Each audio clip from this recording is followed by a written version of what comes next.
Everything fucking sucks. Let's start with the South African president coming to the White House. And it's like, it's one of those situations where you can't do anything about it. You know what I mean? What are you supposed to do? You have to go there. You have to fucking talk to the guy, right? And you know he's going to be a dickhead in the process. Turn the lights down and just put this on. It's right behind you. There's nothing this parliament can do. With or without you, people are going to occupy land. We require no permission from you, from the president, from no one. We don't care. We can do whatever you want to do. Who are you to tell us whether we can occupy land or not? So in the midst of this normal conversation, from what I understand, Donald Trump just comes in hot. Okay? Don't want to be that chatter, but are you covering the Israel-Iran situation? What do you think? I covered it yesterday, and of course I'm going to cover it today as well. Just calm down, okay? We'll get to all of it. We are going to occupy land. South Africa occupy land. That's who we are. So whatever we want to do, we can withdraw my membership from this useless parliament. Yes, honorable member. Must never be scared to kill. A revolution demands that at some point there must be killing, because the killing is part of a revolutionary act. Shoot to kill Gaza, kill the poor, the farmer, kill the poor, the farmer. Bro, okay. This is a real serious question that I have to ask right now. Do we think that Donald Trump has the capacity to tell people apart? Do we think that Donald Trump thinks Julius Malema is the president? Do you think Donald Trump unironically looked at this clip compilation and thought, "Oh, that's you"? I don't know if it's a possibility.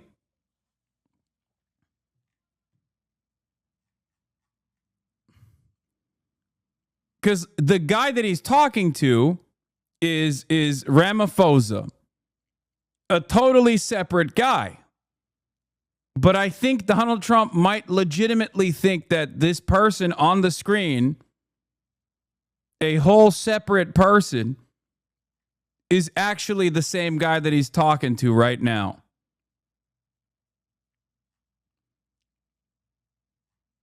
Ramaphosa, sorry, not Fosa.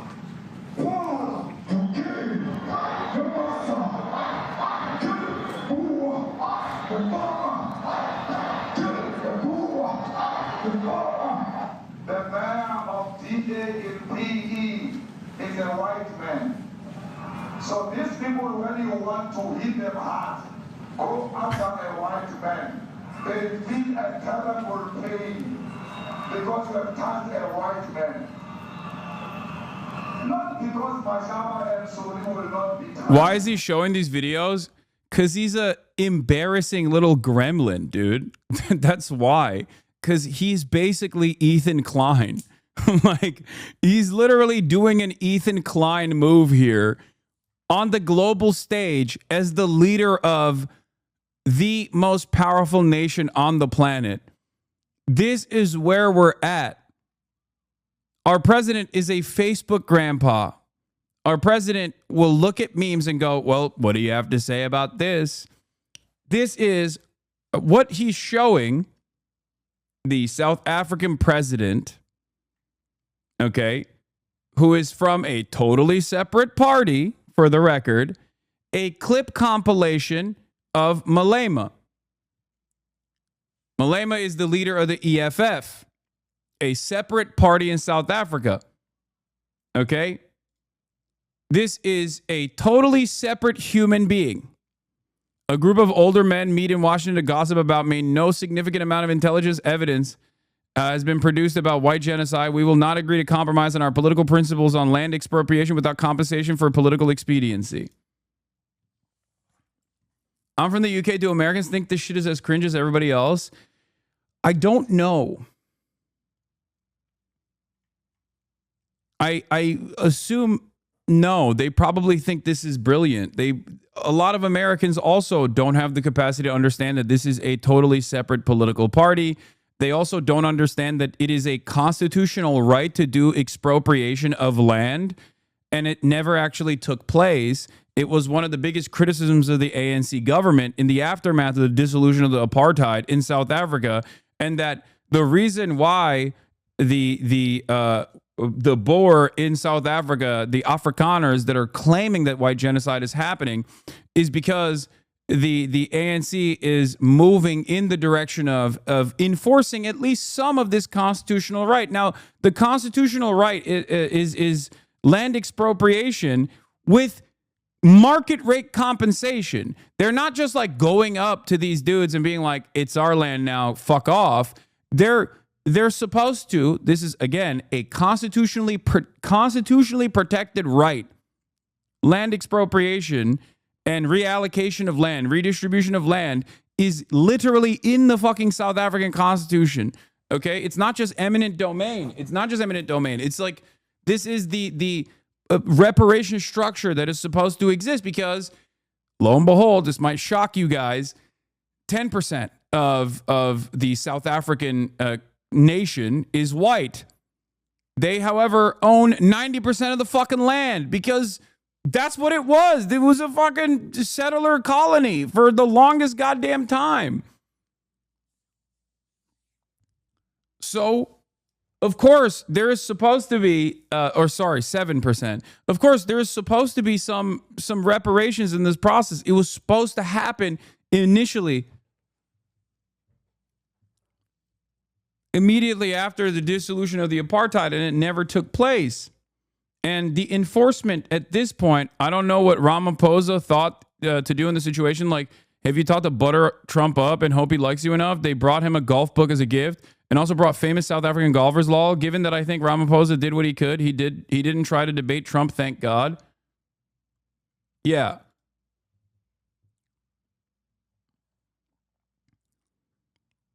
Like, these guys are one of the only, I mean, I think Africa technically is the only state that did not go through the process of like complete decolonialization, where you can still be a, white person, a person of British background, or a person of like Dutch background, an Afrikaner, and still live in the country that you previously were a colonial occupier of.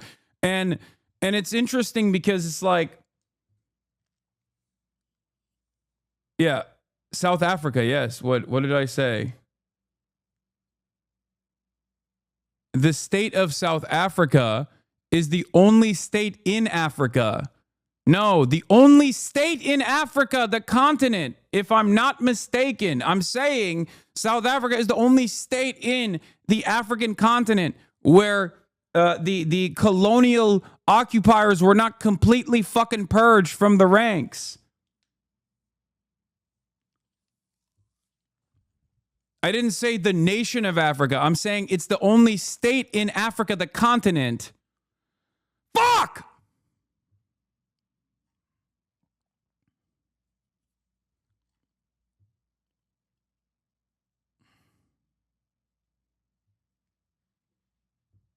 Brother, you said the state of Africa? No, I'm going to end the broadcast, dude. I think. No, it's not true. Namibia and Kenya, for example, Botswana too. Okay, I might be wrong on it regardless. But no, it's because chatters think that this is a haha funny moment to be like, oh, classic trope. He said country of Africa. It's like the classic uneducated person that says like, that treats Africa like a fucking country, okay? The entire continent like a fucking country. And they think that they got me on that, knowing full well that that's not my fucking position. But they just want to fucking meme around, all right? That's what it is. That's what's going on. And that's what they're trying to do. I just have no time for it, okay?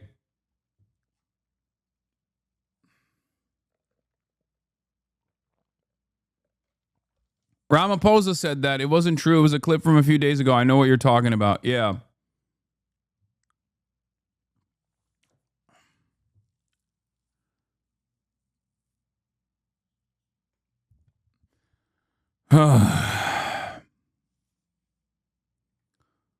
Anyway,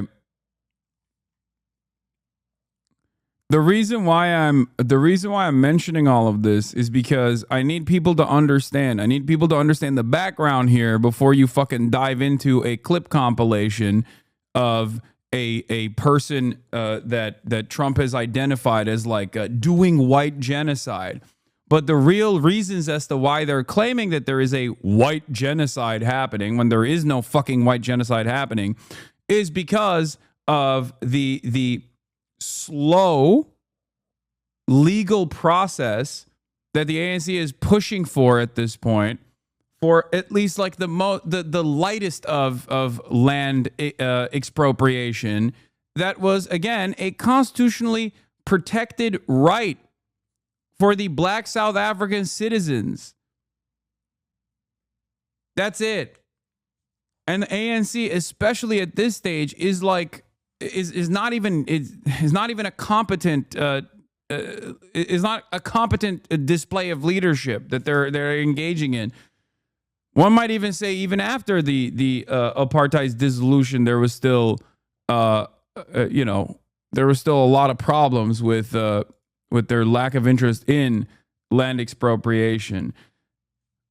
So they're in this unique predicament where they're trying to they're just trying to manage the anger that people understandably have due to the horrible economic standards for black South Africans that has not changed all too significantly, in spite of having more civil liberties as opposed to in the apartheid structure where they had no civil liberties. Their economic circumstances have not actually changed at all. South Africa is an incredibly poor country, an incredibly a country where there's a tremendous amount of inequality still for black people. So that's the situation ahead of us. That's the situation in front of us. This is precisely the reason why people are feeling some type of way about it.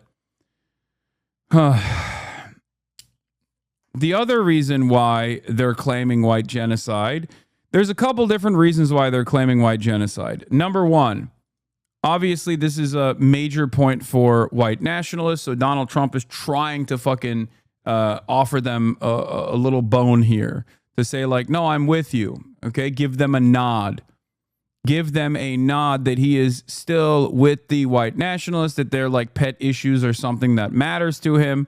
The other reason why he's doing this is because it is a political weapon he can wield against South Africa, which, of course, set up a court case in the International Criminal Justice Court against Israel doing a genocide. The ICJ has a genocide court case in front of them. ICJ is state versus state, okay? And the state that brought up the genocide charge against the state of Israel is South Africa. So, of course, this is a little bit of a know you situation from Donald Trump to be like, oh, good on you. Oh, look at you claiming that there is a genocide going on in Israel, which is the most moral nation on the planet, the best nation on the planet. How dare you do a fucking genocide case against Israel while they're doing a genocide? That's not very cash money of you, my guy. You're doing a genocide, actually. Guess what? You're doing a white genocide.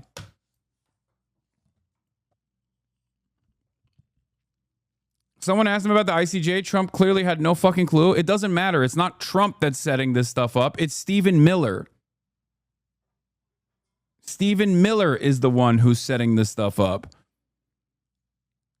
Trump doesn't know his ass from his elbow. He is rapidly Brandonizing, okay? He is rapidly and alarmingly Brandonian day after day. It's the bald Himmler on his ass cheeks that's basically designing all of this shit. What are you expecting on the ICJ case? Are you expecting South Africa to drop that? Is that what you're trying to do? On which case? The ICJ The International case is Criminal Justice. I don't expect anything, to be honest. I really don't. I don't know. It's they've got a case. There's a lot of anger there. tremendous anger. I don't expect anything. We'll see what happens. We'll have a ruling, and who knows what the ruling is going to mean. One good thing from this meeting is that the ICJ case seems to be off the table for negotiations, at least I hope. Regardless if Ramaphosa withdrew from the ICJ, it would be political suicide in South Africa. People here are overwhelmingly pro-Palestine. Yeah, of course. They have fucking like pro-Hamas and pro-Hezbollah banners in South Africa. Like, at least what I've seen. I don't know. What is the ICJ? I don't know. Who cares? Ay, ay, ay. You're not showing up automatically on the Twitch app. I had to search to find you. I don't care. Fuck it, dude. Who cares? Who gives a shit? All right, I'm being blacklisted again, probably. It's probably not the case. There's probably something wrong with your algorithm. No, the ICC case is a separate case. The International Criminal Court is a separate court than the International Court of Justice. The International Court of Justice is state versus state. The International Criminal Court is a body that has prosecutors that can prosecute individuals for war crimes. The ICJ prosecutes states for war crimes and the crime of genocide. The International Criminal Court, on the other hand, prosecutes individuals for war crimes. Yeah. On that subject, what are you expecting? There will be times, come on. But we are starting with this whiteness. We are cutting the throat of whiteness. Shoot to kill. Yamasa. Kill the brewer. The farmer. Kill the brewer. The farmer. Pa. Pa. Pa. Shoot to kill. Yamasa. Kill the brewer. The farmer. Kill the brewer. The farmer.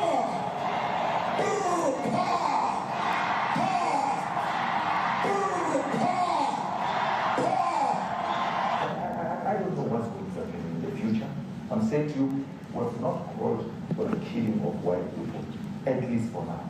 I can't ever see the future. Yeah, but, I mean, you'd understand somebody watching that, especially as it gets shared on Twitter. They freak out. It sounds like a genocidal. I can't take it.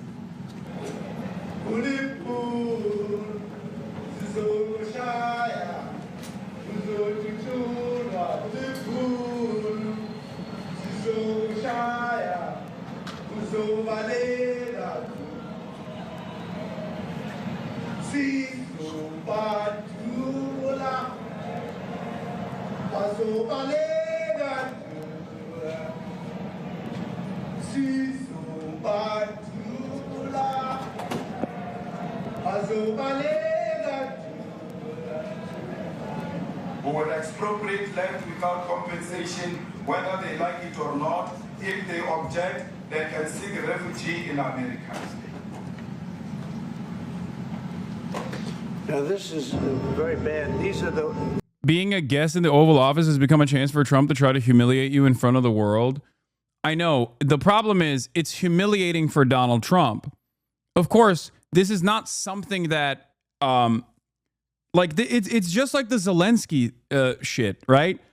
Like what Donald Trump did to Zelensky was supposed to be humiliating for Zelensky, but it actually was humiliating for America because every other country and its citizens that look at that back and forth, that look at that conversation, they go, this is the most insane thing I've ever watched. What the fuck is going on?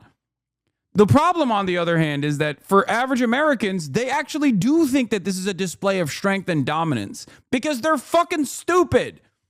We are a nation of stupids. Getting increasingly dumber by the day, increasingly more fucking racist by the day. So if everyone is stupid, you might as well be stupid too. It doesn't fucking matter. And that's where we're at.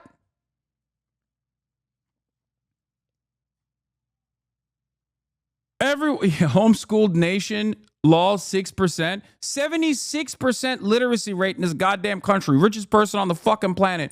76% literacy rate. Of course, this is the type of shit that Donald Trump is doing. and it's actually making waves amongst the dumbest Americans. Every American has the brain capacity of an iPad kid. It's so crazy.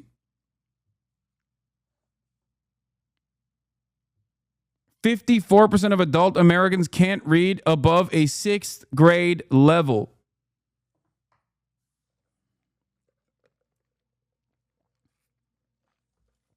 You don't need to be mean. What are you saying? I don't need to be mean. What am I supposed to do? Say that it's like perfectly normal for the goddamn president of the wealthiest nation on the planet to run a fucking clip compy? Like he's a fucking slop tuber? What are you, Ethan Klein? What is this? He did the exact same shit that fucking Ethan Klein tried to pull on me, where he's like, well, what do you think about this other guy? This other guy said a lot of mean things. Nasty things. What do you have to say? He's like, well, he's not a part of my party. What do you want? This is no different than being like, defend the fucking Sabra hummus tier list. Like, what the fuck? This is two leaders of two separate states sitting side by side in the fucking White House. This is a moment of national shame, okay? A moment, if we were at least a little bit more intelligent, we would look to this collectively and go, this is perhaps the most insane thing that has happened so far, only we will most likely experience an even more insane thing tomorrow, given how things have happened so far. No shame. No shame for Americans whatsoever. We revel in our stupidity. We revel in our stupidity. We think it's a badge of honor. Nowadays, like the last generation of Republicans used vice signaling. They substituted vice as a virtue. They would be like, the meaner I get, the worse I get, the more I dunk on marginalized populations, the cooler it is. I'm going to be a fucking asshole for the sake of being a fucking asshole, because people are going to read that as a positive. Was the last generation's conservative movement. Now it's also a badge of honor to be dumb and racist. Okay. Not only am I fucking signaling vices, I'm also dumb. I'm signaling how stupid I am. And yeah, if people are just as stupid as the president is, or even stupider than the president is, they respond positively to this. They go, yeah, that's my president. He owned this guy. It's fantastic. These are burial sites right here. Burial sites. Over 1,000 of white farmers, and those cars are lined up to... You don't know why you're talking? Have some respect. The president of South Africa is actively committing a genocide. Why don't you stand up like that, what you did with Israel? Oh, wow. What an incredible genocide it's been for the white South Africans, that every fucking white South African, Afrikaners, and everyone else basically laughs at these fucking dumb fat piggies that we actually ship to the United States of America, where they're like, everyone in South Africa, white people, black people, are like, what the fuck do you mean a genocide? Oh, I got a boo-boo in my finger. There's a genocide happening. You genocided my fucking finger. What a spectacular display of genocide that's taking place, where the overwhelming majority of all victims of even the farm murders are still the black workers at the farms, the farmhands. It's a white genocide when black people are dying at alarmingly high rates. Incredible white genocide taking place here.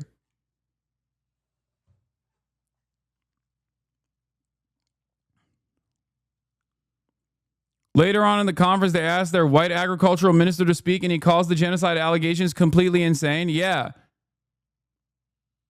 It's so utterly ridiculous, dude. It is so fucking ridiculous. It's so funny. You sound like an Israeli now. Wow, it's interesting how from the perspective of that chatter, he's listening to you now as we listen to the Israelis yap on TV. Yeah, except the difference is it's not real. The Israeli genocide of the Palestinians is real. The white genocide of Afrikaners is not real. So what do you want me to do? Fucking lie? Not a single fucking human rights organization recognizes even a fraction. There is a lot of violence in South Africa. That is certainly true. The overwhelming majority of the victims of said violence at even disproportionate rates, regardless of the fact that only 7% of the South African population is white, is still black people, of course. This is like when you ask white people what genocide looks like, what white genocide looks like, they literally say, oh, we own 90% of the fucking agricultural output in South Africa, despite making up 7% of the population. Wow, dude. Incredible. Wow.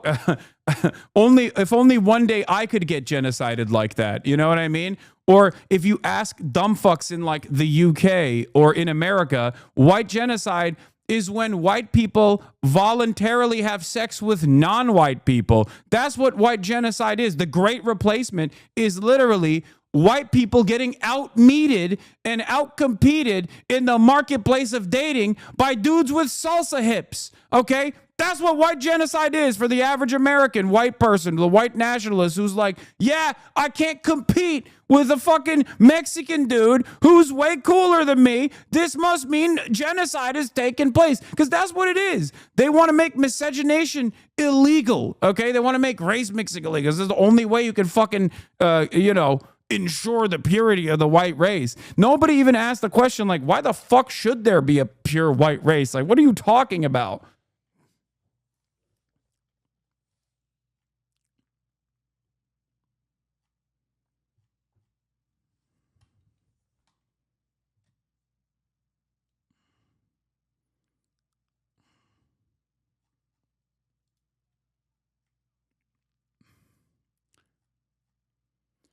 Oh. This is why I joke about this all the time. I used to all the time. I was like, yeah, I'm doing a white genocide, bitch. What's up? I'm out here. I'm out here fucking your moms. That's white genocide. You know what I mean?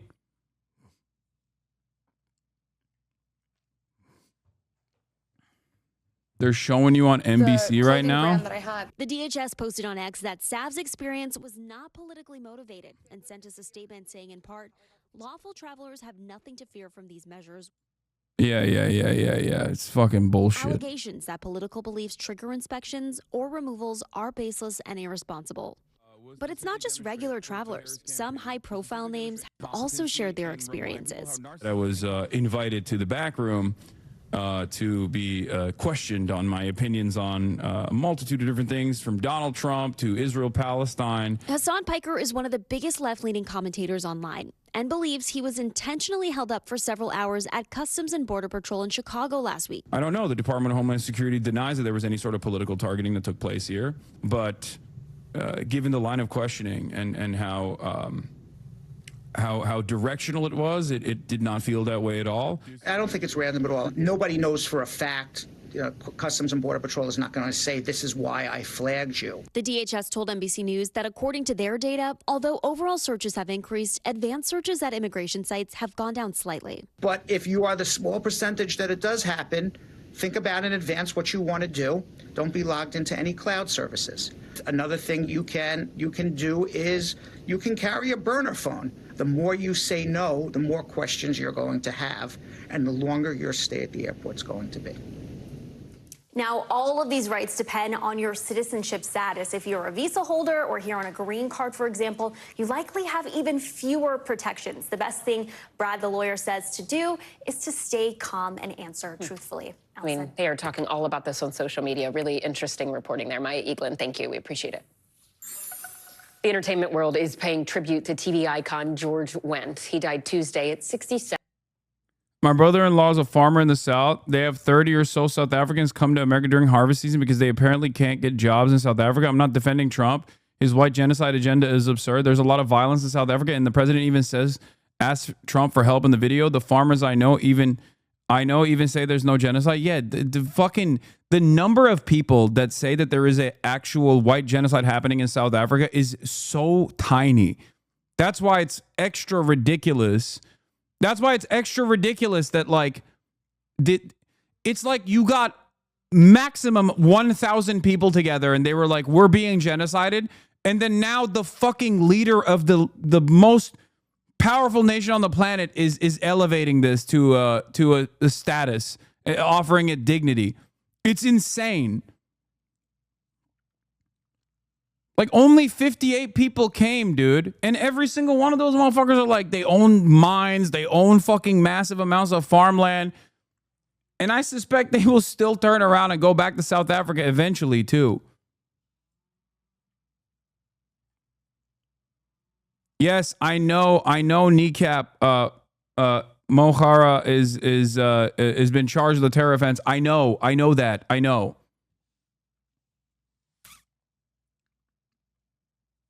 Hold on. I'll fucking...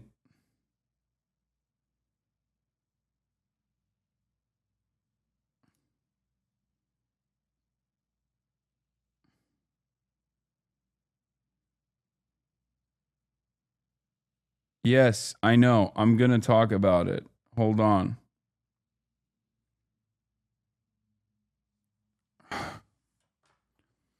Typical Assange shit, downplaying white genocide. Shut the fuck up. Shut up. Don't even joke about this. There's like unironically people that think this is a... When the president says something, it holds a lot of value, unfortunately, okay? The bully pulpit is powerful. I know you're joking. I know you're joking right now, but it doesn't matter. Like, there are literally people who believe this now. That's why the dumb fuck juicer in the chat was like, oh, why don't you stand with the white South Africans that are being genocided like you do with the Palestinians? Like, it's over. It's like, officially now, you have the dumbest people. You have the dumbest people in the United States of America championing this cause that is not real. Love on a Sunday morning. Each one of those white things you see is a cross, and there's approximately 1,000 of them. They're all white farmers, the family of white farmers, and those cars aren't driving. They're stopped there to pay respects to their family member who was killed, and it's a terrible sight. I've never seen anything like it. Both sides of the road, you have crosses.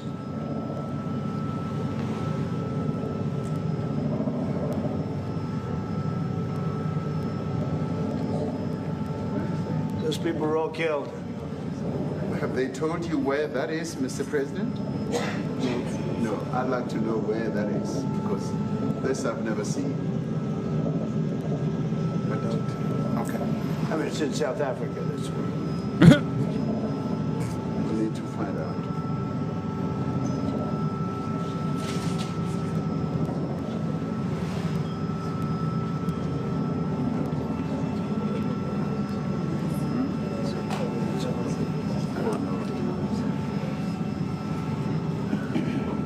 Those people.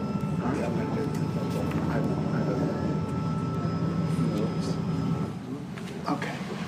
Mr. President, the Pentagon announced that it would be accepting a Qatari jet to be used as Air Force One. What are you talking about? What are you talking about? You know.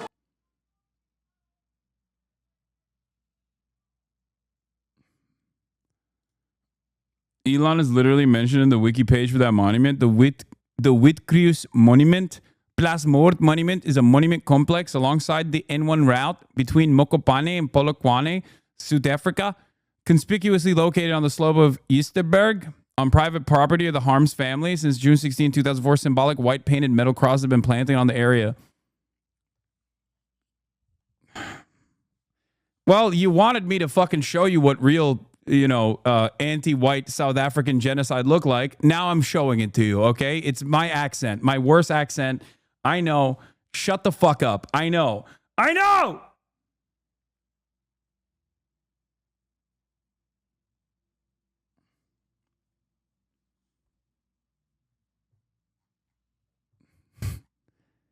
Elon Musk posted a clip that falsely claimed that the crosses were the graves of white farmers in South Africa.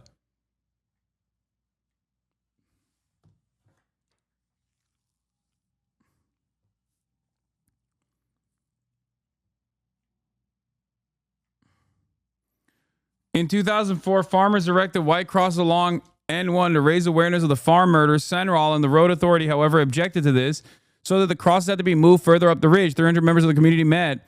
First crosses were planted on the farm, and then owner, Mr. Stefan van der Walt, Dr. Niels Rulofse, criminologist at the University of Limpopo, and his wife Rena were the initial organizers. There were initially 1,200 identical crosses, each weighing 7 kilograms. In 2010, there was a surge in interest of the monument, upon which the local Vow Festival company made arrangements with the new landowner. The number of crosses grew to 2,506. Place Morda means piss murder, by the way. Wait, really?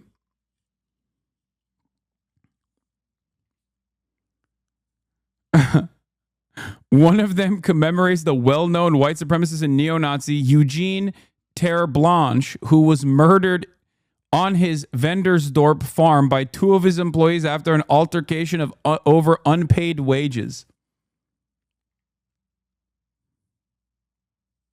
No, Place means farm. Terre Blanche.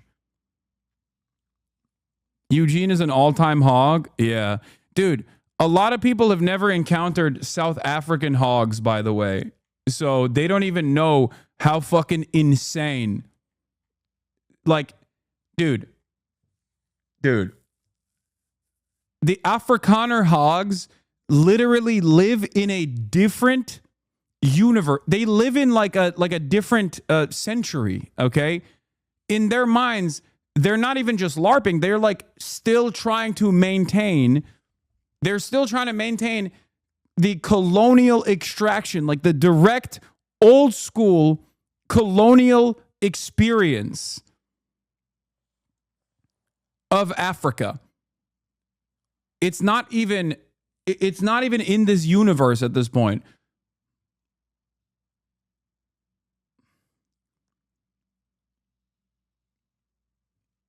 Fuck Terre Blanche. He literally started the Afrikaner Nazi Party.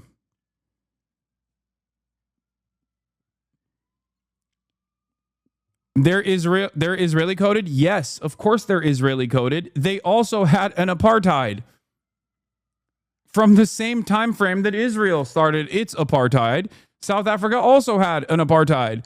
It's just that it dissolved by the 90s, whereas Israel continued and dramatically escalated in that same time frame when they noticed what was going on in South Africa and the failures of South Africa. They learned about the failures of South Africa and learned the wrong lessons, of course, which wasn't to instantly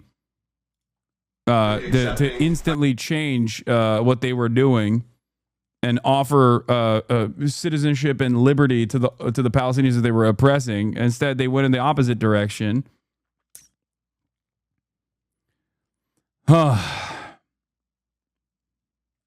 This is why I use the South African apartheid as an analog when describing the conditions in Israel, because it's one that, like, albeit did not actually offer the proper economic restoration that was necessary in the aftermath of the dissolution, but it's important to recognize that, like, at least the legal structure was eradicated.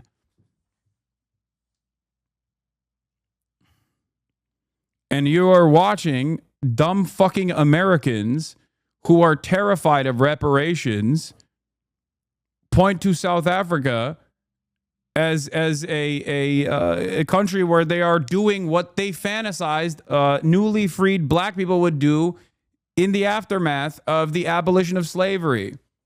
And on numerous other instances throughout American history where there have been civil rights struggles. Like, this is precisely what the fuck Americans think. They think, like, affirmative action is basically white genocide. The most racist Americans. So it's perhaps one of the most dangerous idiotic conspiracies to entertain. And Donald Trump, of course, is entertaining it. You gotta get out of here. What does this have to do with the Qatari jet? They're giving the United States Air Force a jet, okay? And it's a great thing. We're talking about a lot of other things. It's NBC trying to get off the subject of what you just saw. You are a real, you're a terrible reporter. Number one, you don't have what it takes to be a reporter. You're not smart enough. But for you to go into a subject about a jet that was given to the United States Air Force, which is a very nice thing. They also gave $5.1 trillion worth of investment in addition to the jet. Go back, you ought to go back to your studio at NBC, because Brian Roberts and the people that run that place, they ought to be investigated. They are so terrible the way you run that network, and you're a disgrace. No more questions from you. Go ahead. Go ahead, talk about that. His name is Peter something. He's a terrible reporter. Quiet. Let's go. Thank you so much. President Trump, Anna Disaster from ENCA in South Africa. Thank you very much. Thank you very much, Steve. What would you like President Ramaphosa to do about the situation that we've just seen on the screen? I don't know. I don't know. Look, it doesn't seem real because it's not real. I don't know what he should do. these are articles over the last few days. Death of people. Death. This was in his notes. Like I saw a report coming out of the office that it was like he literally had a note sheet that just said death. Horrible death. Death. I don't know. To pick anyone, white South Africans are fleeing because of the violence and racist laws. And this is all. I mean, I'll give these to you. So when you say, what would I like to do? I don't know what to do. Look at this. White South African couples say that they were attacked violently. President Trump, when will you go and see for yourself if it is? Well, I could do that. Look, here's burial sites all over the place. These are all white farmers that are being buried. And he asks about a jet that was given. You ought to be ashamed of yourself. You know, you are so bad. You're such a bad reporter.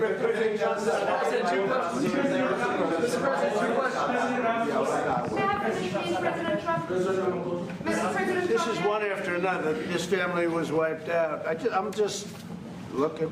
Can we get a response from President Ramaphosa? Your reaction to those videos, Mr. President? Well, I think the videos are so. No. When you look at the videos, I mean, how does it get worse? And these are people that are officials, and they're saying that kill the white farmer and take their land. That's what. And I have other friends in South Africa. I have people that left. One in particular that says you can't go there. He said they want to take your land, and they kill you. It's okay, and they say it's okay to do. Now, we're going to talk about it, but this is a tremendous, look, this is a story recent. These are all people that recently got killed. Yeah. And I don't know how it can get any worse. These are,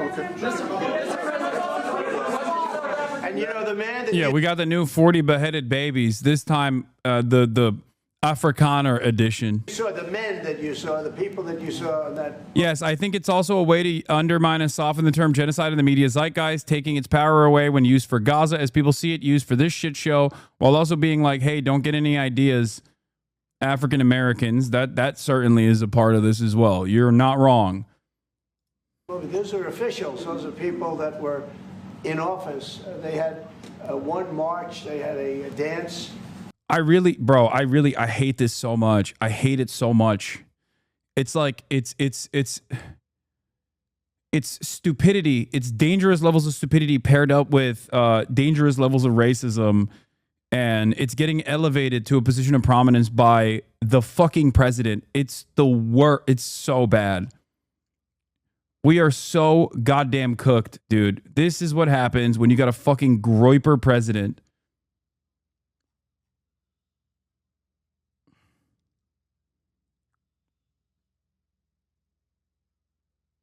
It's so frustrating.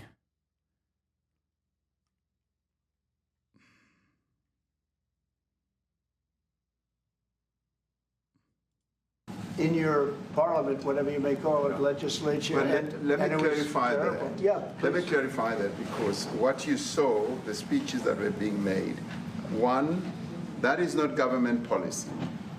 We have a multi-party democracy in South Africa that allows people to express themselves, political parties to adhere to various policies, and in many cases, or in some cases, those policies do not go along with government policy. Our government policy is completely against what he was saying, even in the parliament.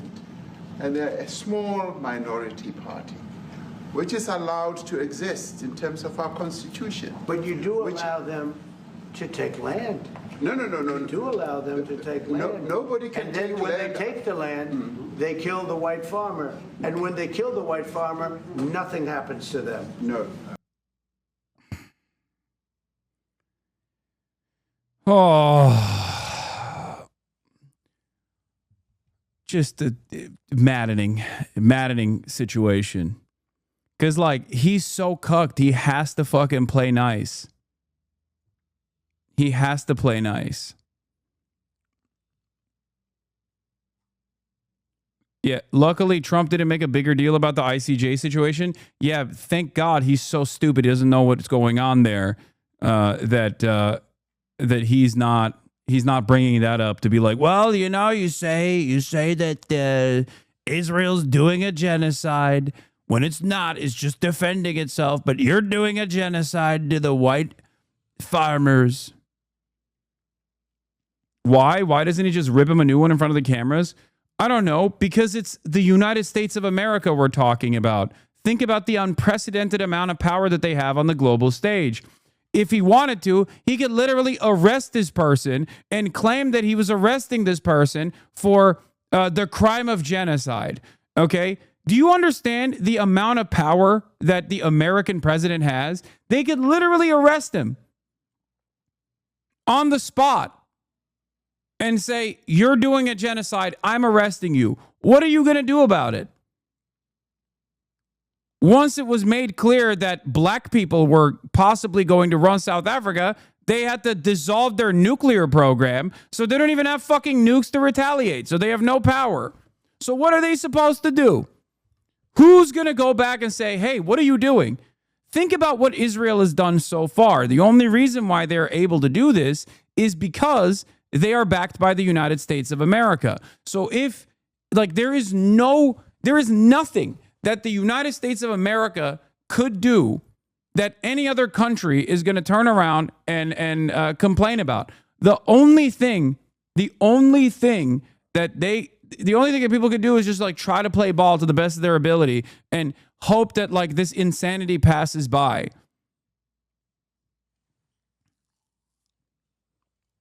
That's it. BRICS? Yeah, BRICS. Totally, dude. You're right. South Africa India is going to tell America, hey, you can't arrest the South African leader.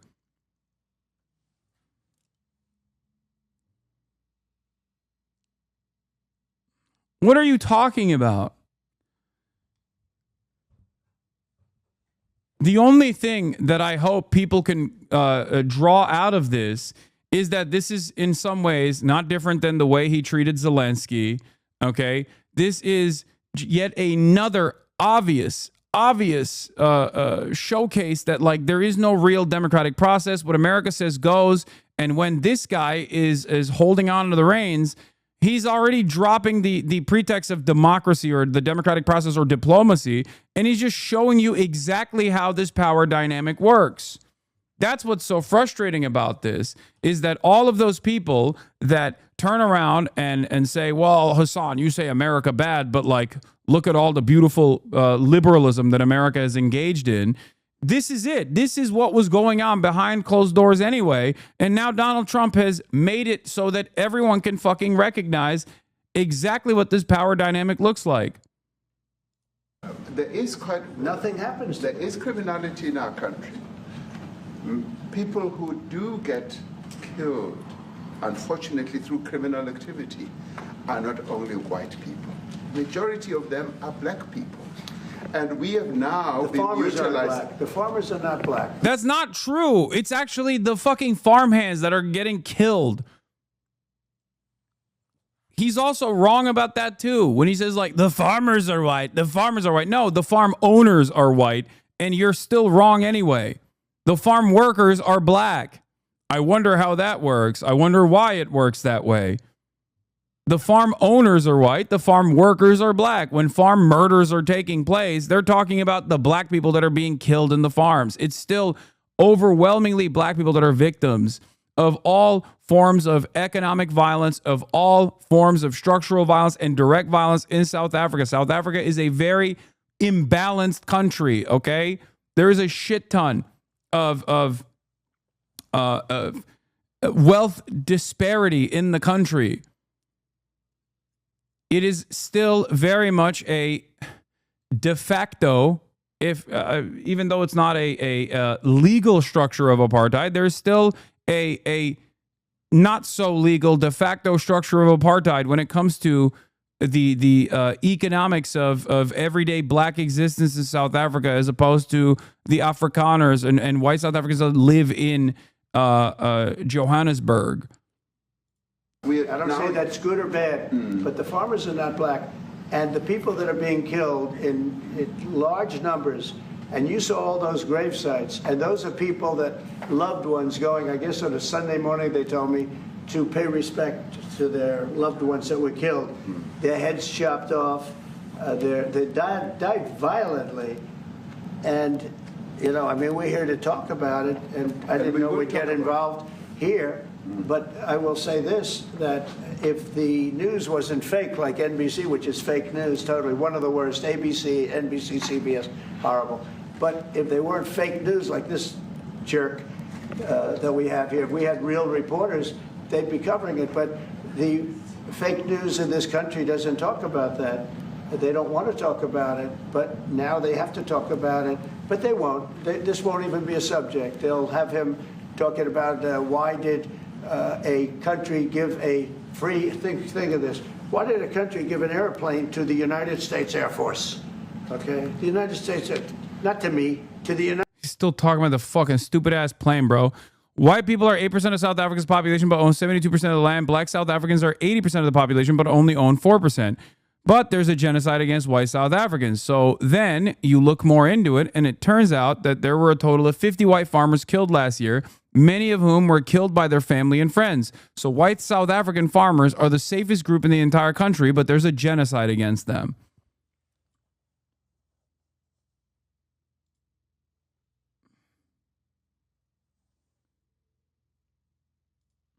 I'm not sure if you saw my message, but they use Boer, which simply means farmer in Afrikaans, and Boer meaning Afrikaner, interchangeably depending on the motives.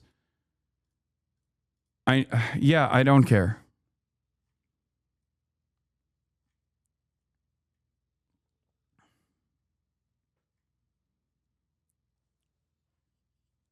White farmer in South Africa gets into a fucking car crash and they're like, this is white genocide.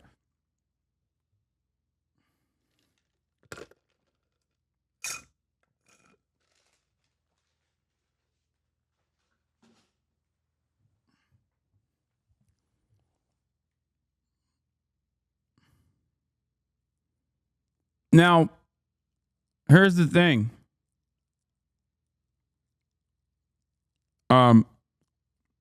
The actual reason why people are actually complaining about this is because on the legal front, the ANC has fallen out of grace. They've fallen out of favor. Okay? They've lost a lot of their popularity. South Africa experiences blackouts. Their energy grid gets pummeled regularly. They have a lot of issues in South Africa. A lot of, the stuff that we talk about in terms of like the remnants of this apartheid still very much exist in South Africa. And the ANC is very unpopular. And in that process of unpopularity, they've decided to actually enact the constitutional change that was supposed to happen in like fucking 1994. Okay? And the process, and I'm telling you, this process is constitutionally protected. It was supposed to happen immediately after the apartheid was dissolved. Okay? There was supposed to be I can't even talk. There was supposed to be an expropriation of land, an ownership exchange from the white landowners in apartheid South Africa to the state. Okay? Keep saying buzzwords. Oh my God. Oh my God, I cannot deal with this. brother, your stupidity does not, you can't make it my problem that you're too stupid to understand the words I'm using. Like, read a fucking book. Maybe start with a dictionary. Holy shit. Oh. Like, maybe don't watch political commentary or go to a political commentator that is speaking at your level.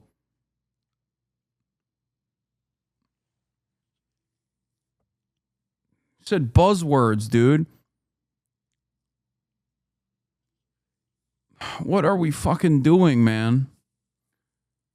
The situation is so dire. I am losing so much confidence in my fellow citizens every single fucking day. I'm not gonna lie. Ah. Anyway.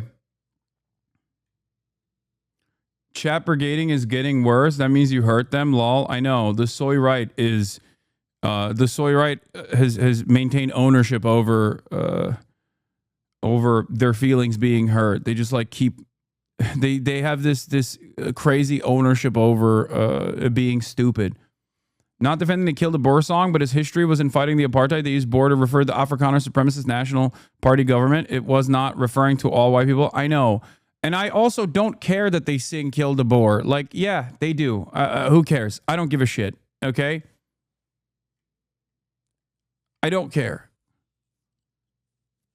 Like, the major problem in South Africa isn't that Malema is too aggressive in his commentary towards white people, okay?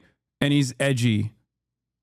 The major problem in South Africa is what I'm talking about. The lack of economic redistribution that was supposed to happen in the aftermath of the dissolution of the apartheid. It never took place. And as a consequence of that, that inequality has festered.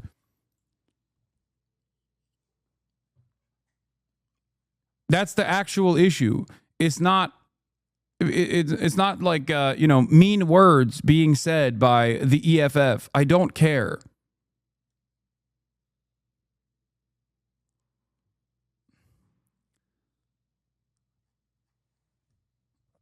It's on the same level. It's even fucking worse, honestly. But yeah, it's like talking about Israelis' feelings during their fucking genocidal campaign on Gaza. Like, I don't give a shit what the Israeli feelings are. What are you, stupid? Are you insane? Why the fuck would I care about that? Like, what do you think is more consequential? The feelings of Israelis while they're doing a fucking genocide, or the genocide itself? Liberals are so distorted in their principles that they just can't comprehend that, like, systematic harm is far more consequential, far worse, far more pervasive, legalized, and must be dealt with, as opposed to the mean words that people say against said lack of distribution of wealth.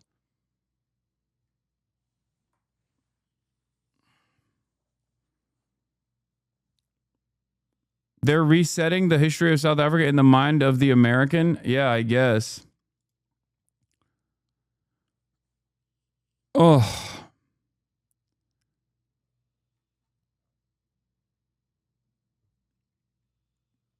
Your stance is rock solid? Yes, it is. It is. And if you try to fucking twist this back to like some kind of neo-Nazi sentiment, you will recognize that there is no systematic harm being done to white people in the United States of America. And it's just a product of your imagination. So, of course, I'm not going to take that seriously. Especially at a time when the Trump administration is directed by the white supremacists themselves. So when they say white supremacist shit in the United States of America, that's a lot more meaningful and a lot more dangerous. United States Air Force, so they could help us out, because we need an Air Force. Oh, it's fucking dumbass. Still talking about that. One should what we would all take. I would take it. If your country offered the United States Air Force a plane, I would take it. Okay. But coming back to this issue, which I really would like us to talk about, and talk about it very calmly. We were taught by Nelson Mandela that whenever there are problems, people need to sit down around a table and talk about them. Well, there are and this is precisely what we would also like to talk about, including, of course, trade matters, investment matters.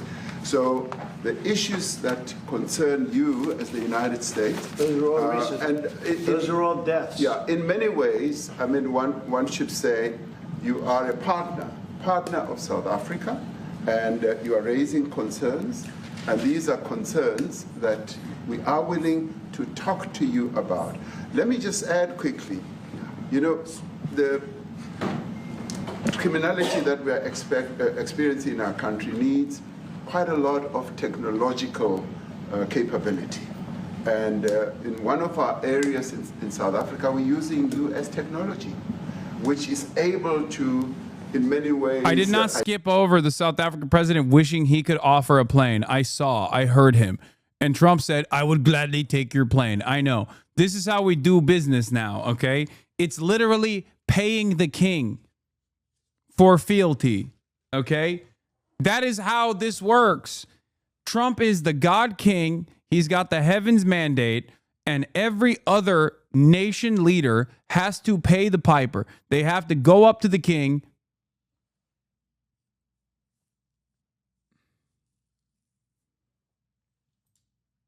They have to go up to the king and say, please, sir, we have gifts for you. Identify where shootings are happening and all that. And I'd like to talk about that because there is support that we can get from you as the United States to help us deal with all these acts of criminality. And that is what I believe partnership is all about. And we are here as a partner so that we can help each other whenever there are challenges. So I'd like us to discuss it, and of course outside of the media, so that we sit down and have a really good discussion that will lead to good outcomes. Are there any other further punitive measures that could be in place should you not be satisfied that South Africa is fixing some of the very bad things, in inverted commas, that you tweeted are happening? Well, there are a lot of bad things happening in many countries, but this in particular has been very, very bad, and because of we're going to have the whole world watching in another short period of time because you have the G20, and that's a big deal. And it seems like, I mean, I want you to look good. I don't want you to look bad. Very good. But we have hundreds of people, thousands of people trying to come into our country because they feel they're going to be killed and their land is going to be confiscated. And that's not even true. You brought in 58 of the most heart-diseased Nazis you could find. That's it. There aren't thousands of people. I don't even think there are thousands of Afrikaners that would come to the United States of America. Why the fuck would they? Half of them that are racist are still LARPing as though they are engaging in the act of settler colonialism in like the fucking 18th century. And the other half are obviously cognizant that there is no fucking white genocide.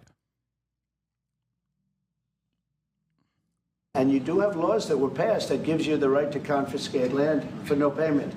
You can take away land for no payment. I want to clarify that because we have a constitution. Our constitution guarantees and protects the sanctity of tenure of land ownership. And that constitution protects all South Africans with regard to land ownership. However, we do say, because we've got to deal with the past, the government, and as your government also has the right to expropriate land. Dude, can you imagine? I mean, it's just like trying to describe to Donald Trump of all people the concept of reparations is crazy.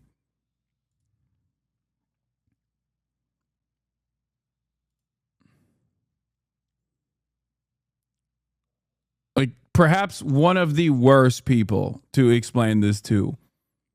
In his mind, when he hears this, he's like, oh, so you're admitting that there is a genocide going on. White Americans think there's a white genocide going on when you talk about like affirmative action, dude.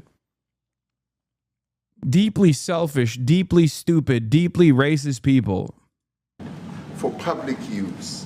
And you're doing that. And we've never really gotten underway with that. And we are going to be doing so. You're taking people's land away we have not. from them. And those people, in many cases, are being executed.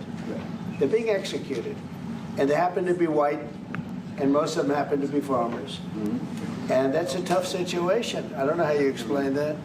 How do you explain that? They're taking people's land away, and in many cases, those people are being executed. And in many cases, it's not the government that's doing it. It's people that kill them and then take their land, and nothing happens to them. But we have thousands of people that want to come into our country. They're also going to Australia in a smaller number.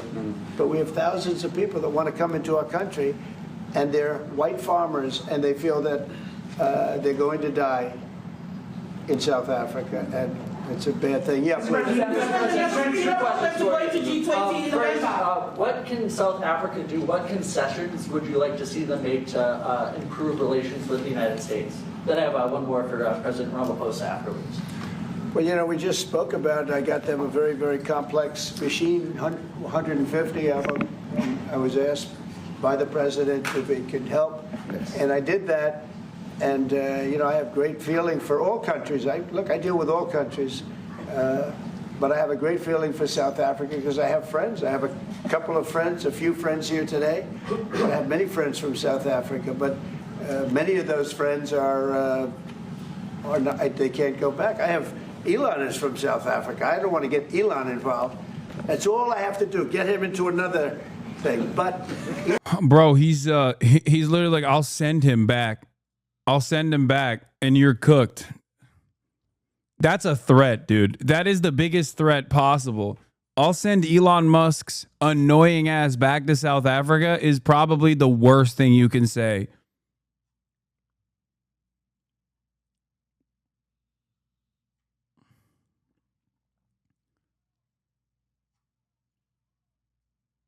Ay, ay, ay. Elon happens to be from South Africa. This is what Elon wanted. He actually came here on a different subject, sending rockets to Mars, okay? Yes. He likes that better. He likes that subject better. That's right. But Elon is from South Africa, and I don't he admits that he's entertaining the stupid thing, partially because he wants to give catnip to the white nationalists and white supremacists, who he's kind of fallen out of favor with because... he's kind of fallen out of favor with because like of his unconditional loyalty to Israel. So he has to like recover. He has to recover that. It's a perfect way to do it, by the way, because this way you can also attack. You do this while you're simultaneously attacking South Africa for its court case against Israel's genocide at ICJ. Fantastic. I don't think it's fair to him. That's right. But I will say that people are fleeing South Africa for their own safety. Their land is being confiscated. Why is the entire world pandering to the U.S. and Trump like this? Why isn't there some kind of inside coup? Why is USA as the world superpower always as the status quo? Why not try to change it, challenge it at the very least? I think a lot of people that ask questions like this are asking very good questions. And I think those people are basically understanding the position that I have been at for the past 12 years of my professional media career, where I kept describing to people that like when events are unfolding around the world, America always has a hand in said events. When I say like, oh, America bad, or whenever my naysayers constantly say, Hasan says America bad, why do you always blame America for this? Why do you always blame America for that? You're beginning to recognize how much power the United States of America has. That's it. The only difference is Donald Trump has done away with the fake diplomacy. Donald Trump does not play the role of diplomat as previous leadership did in an effort to maintain some semblance of soft power capabilities. America's not playing that game anymore. It's saying we are the global hegemon. You do what we say. We say jump, you say how high. The reality is that countries are self-interested and are desperate. South Africa cannot afford to shut off American investment. They just can't. You can't blame impoverished countries for doing what they need to do to survive. But every other country is in the same status. That's the whole point. When compared to the United States of America, there is a reason why the entirety of the European Union will place themselves in a servile status to American interest. That's because America runs the fucking world. Like, I think a lot of people just refuse to recognize this. And I guess like the silver lining here with Trump's indecent nature is that it's making it impossible to deny. This is the real global order. Trump is basically piercing through that veil. Trump is basically unsheathing America's global dominance for all to see. He's saying it like it is. Turns out all it took for many people was the semblance of diplomacy from leaders in the past to make it seem as though other countries have a say. Other countries have some semblance of sovereignty in this process. They don't. And this is how it's been since the Cold War ended.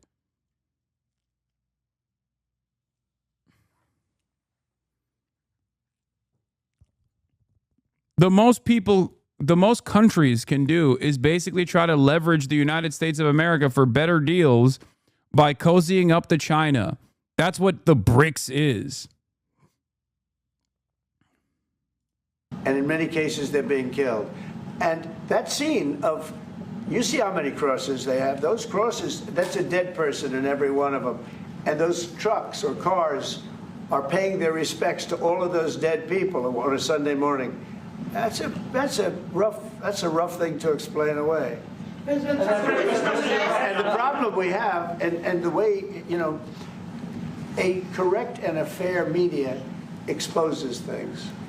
But I do think there is an alternative vision here, but that alternative vision requires European countries to actually switch ownership away from the United States of America to behave like the BRICS nations have done so far by cozying up to China.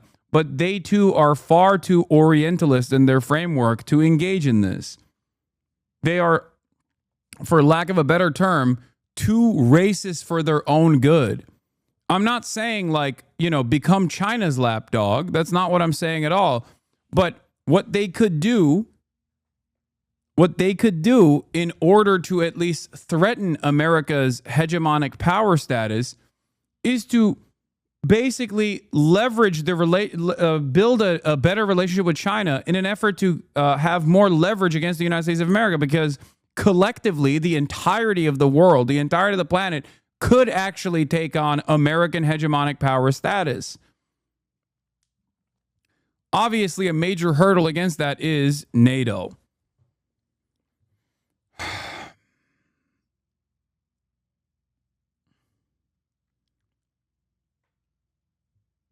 But wouldn't America lose their shit over that? Like, wouldn't they try to punish those countries for doing so?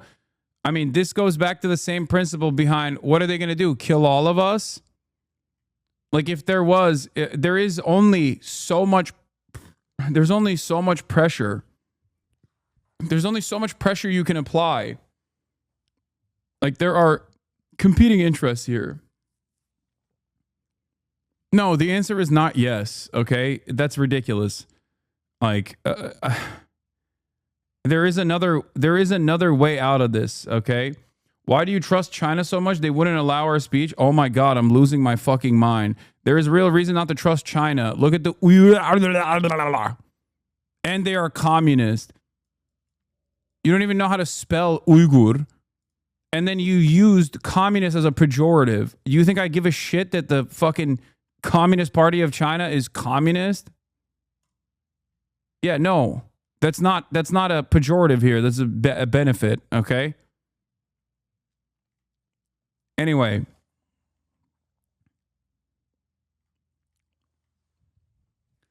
I didn't even say offer unconditional fealty to China like you have with the United States of America. Wait, hold on.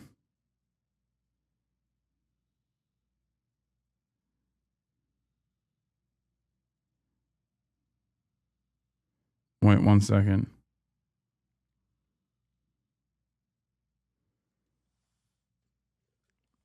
How are you able to cherry pick the dumbest people in the chat? I don't know.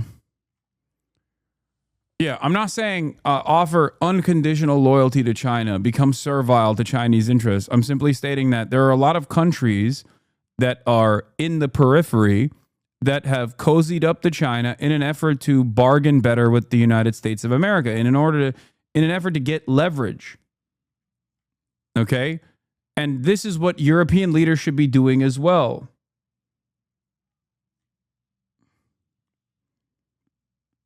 China hasn't proven itself to be a meaningful alternative to the U.S. in the ways that the USSR did, but it's certainly better than nothing to give countries a second option if they want involvement in the global economy. Exactly.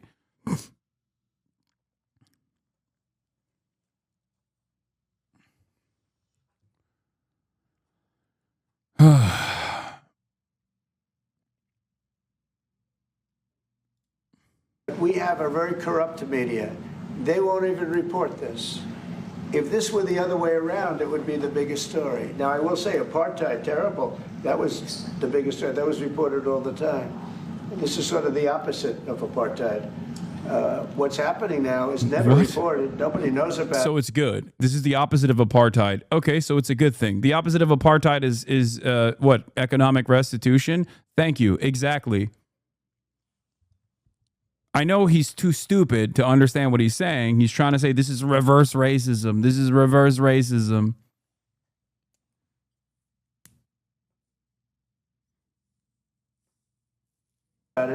All we know is we're being inundated with people, with white farmers from South Africa, and it's a big problem. Marco Rubio was telling me he's never seen anything like it. The numbers of people that want to leave South Africa because they feel they're going to be dead very soon. Yes, please. I was going to say, Brian, go. If I could just ask you a question. 72% of farmers in your country are white. If they flee, do you feel that maybe the economy could collapse? Dude, yeah. Oh my God. Oh my God. This is the dumbest, most racist argument of all time. The idea that in 2025, a modern nation state that is run by black people is incapable of doing the agricultural output that white people were doing is so stupid. All of the fucking farm workers are black, you dumbass. The idea that like, oh, what will you do? What will South Africa do without the white farm owners is so crazy. Who do you think works the farms? God, this fucking dipshit, dude. The one who was like, oh, why aren't you wearing a suit to Zelensky?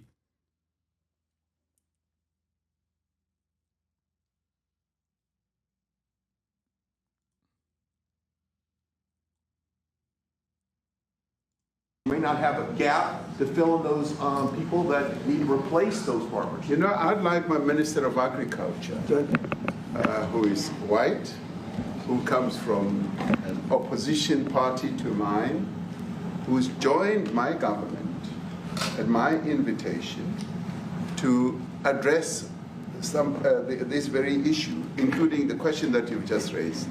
John? Thank you very much, Mr. President. Yeah. Mr. President, thank you for welcoming us to the White House. I would say we have a rural safety problem in South Africa. I don't think anyone wants to candy coat that.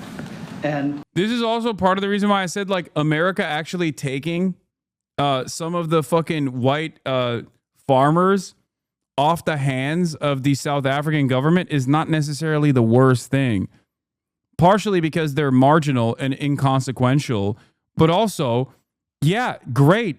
This allows the fucking government to actually expropriate some of this land and reallocate those resources to the fucking black farmers. Great.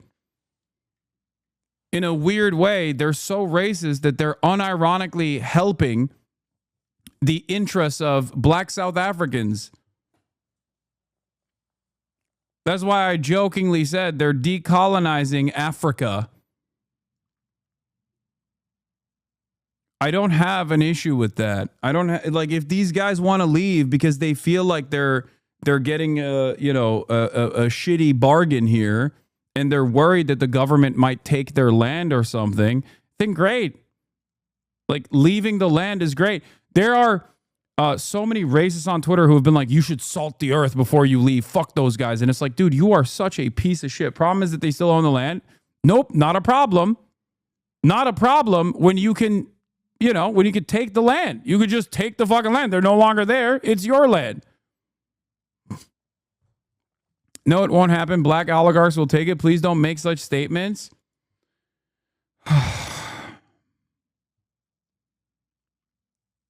Of course, it's probably not the farm owners that are leaving, because why would they leave? They own the farms and they know it's not a real problem.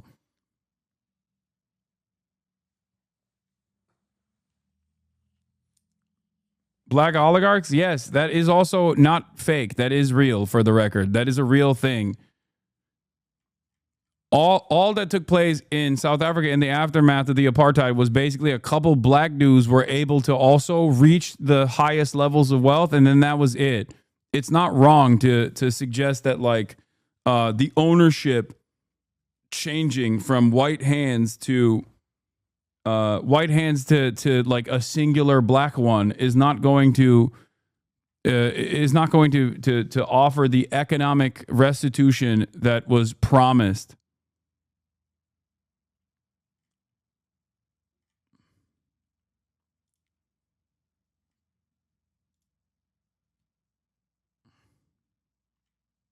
It requires a lot of effort to get on top of it. It's going to require more policing resources. It's going to require a different strategy to be able to deal with it.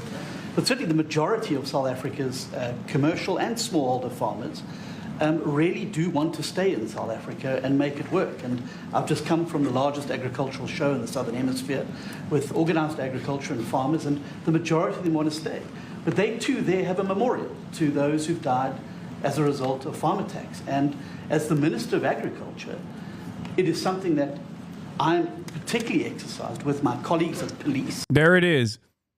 A member of the group that's being genocided, by the way. This is John Steenhuisen. I hate him so much. He's from the DA party, which is like the Democrat Party in America.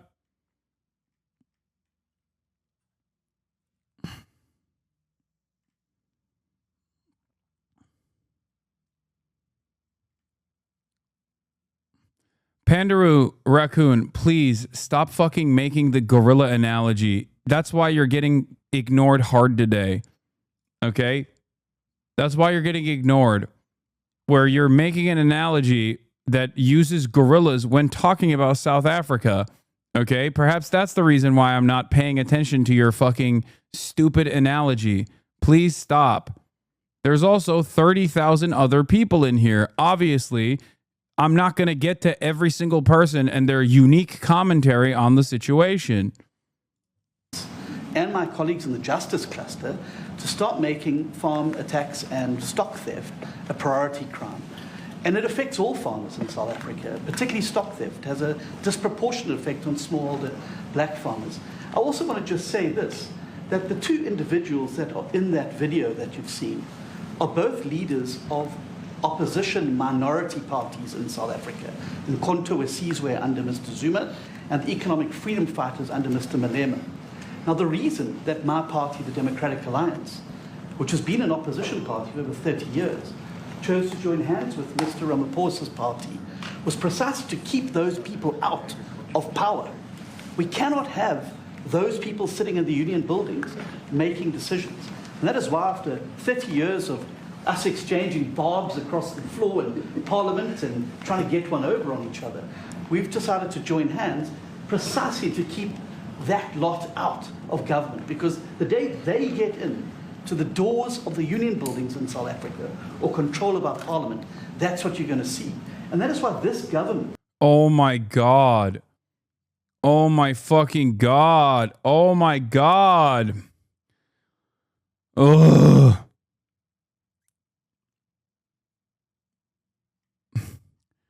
He's literally there to be like, listen, the real villains here are the people who would do a white genocide, which is EFF. Like, that's why we have this coalition And they are the right wing. Like the ANC are already neoliberal, and the DA, the Democrat Alliance, is even more right wing than they are. And this fucking dipshit is sitting there being like, no, white genocide will happen if the EFF gets into power. That's why we have this alliance, this allegiance here, after years and years of being an opposition party.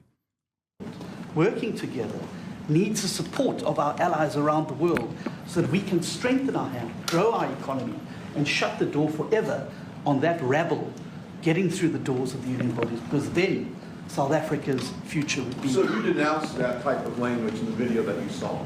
Oh yes, we've always done so. As government, as my own party, we are completely opposed to that. We, in 1955, adopted a document which said South Africa belongs to all who live in it. But why wouldn't you arrest that man? That man said, kill the white farmers, kill the white farmers. And then he danced, and he's dancing, and it's kill the white farmers. I'm not sure, but I think if somebody got up...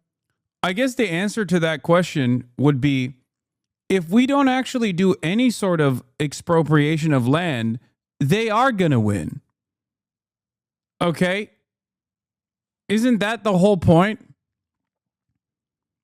Like, also, like the Kill the Boer shit by the Free Speech Warrior. Kill the Boer is a anti-apartheid song that they're singing, and the entire position of the fucking party, aggressive in its language or not, is that obviously the economic restitution that was promised has not been provided to black South Africans, and they are the ones who are demanding it. The EFF is a CIA asset. It is there to control black frustration because of the neoliberal order, which causes the rampant inequality.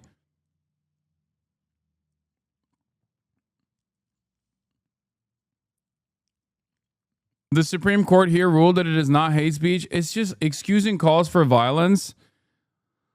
Oh my God. Oh my Lord.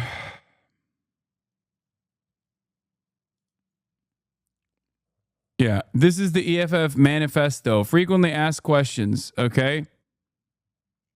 On land expropriation without compensation. They are against the South African government, the current government's and the Constitution's position that is much lighter terms, okay? The lighter terms here from the ANC is that they get offered market rate for all the farmland that the government takes, okay? The government has the legal responsibility to take the farmland and reappropriate the farmland to black South Africans, okay?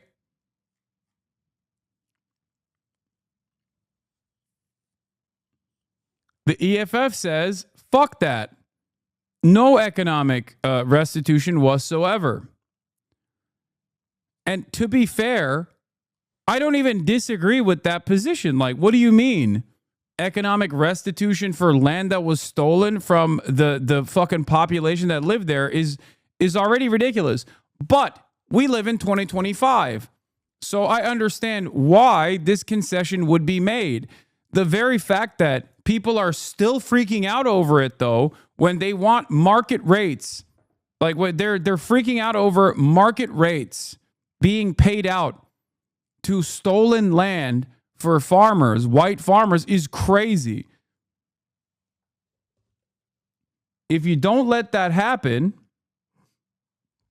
if you don't let the market rate redistribution of land potentially take place, then yeah, you're going to actually see this. You're going to see this attitude take its place.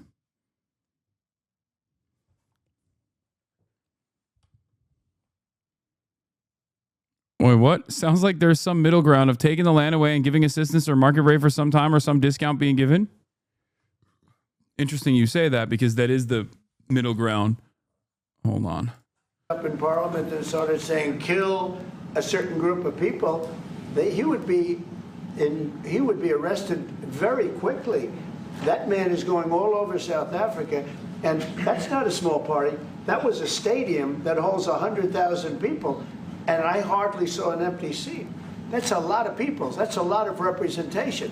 And those crosses, we have dead white people, dead white farmers, mostly.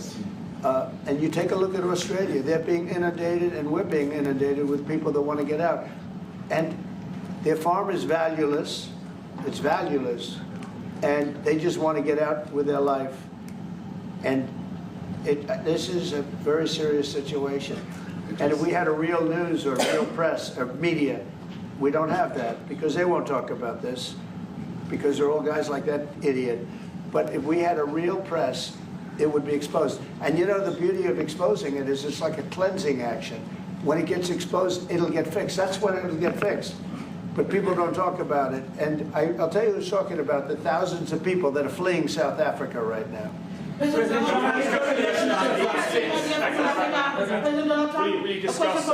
discussed USAID and the devastating impact the cuts are having across the African continent.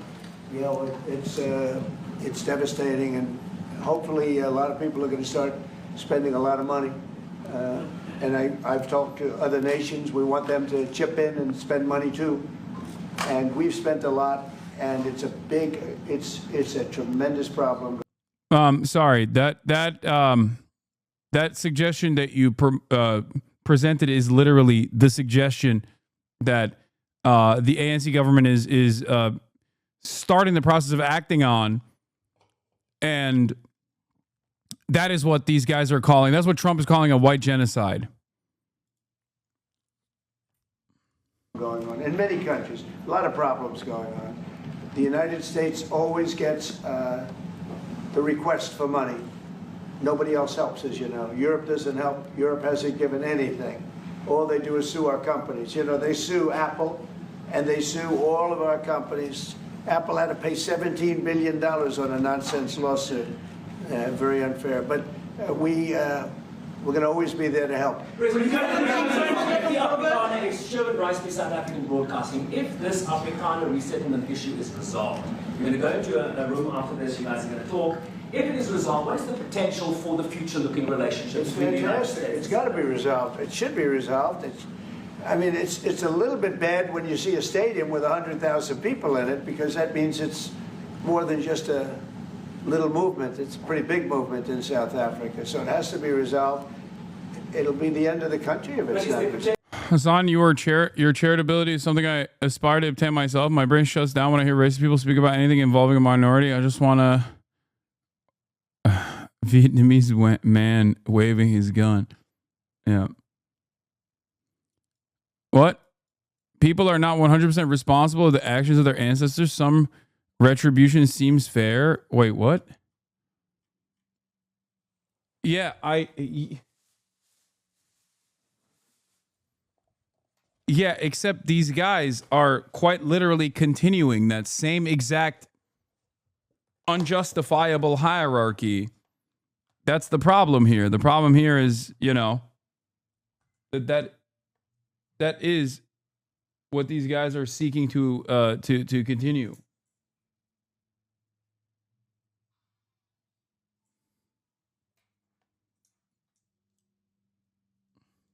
Potential for the relationship moving forward. I hope so. That's why I'm here. I mean, I'm not here for my health. I'm here to see what we can do. No, I'd like to see. I have friends.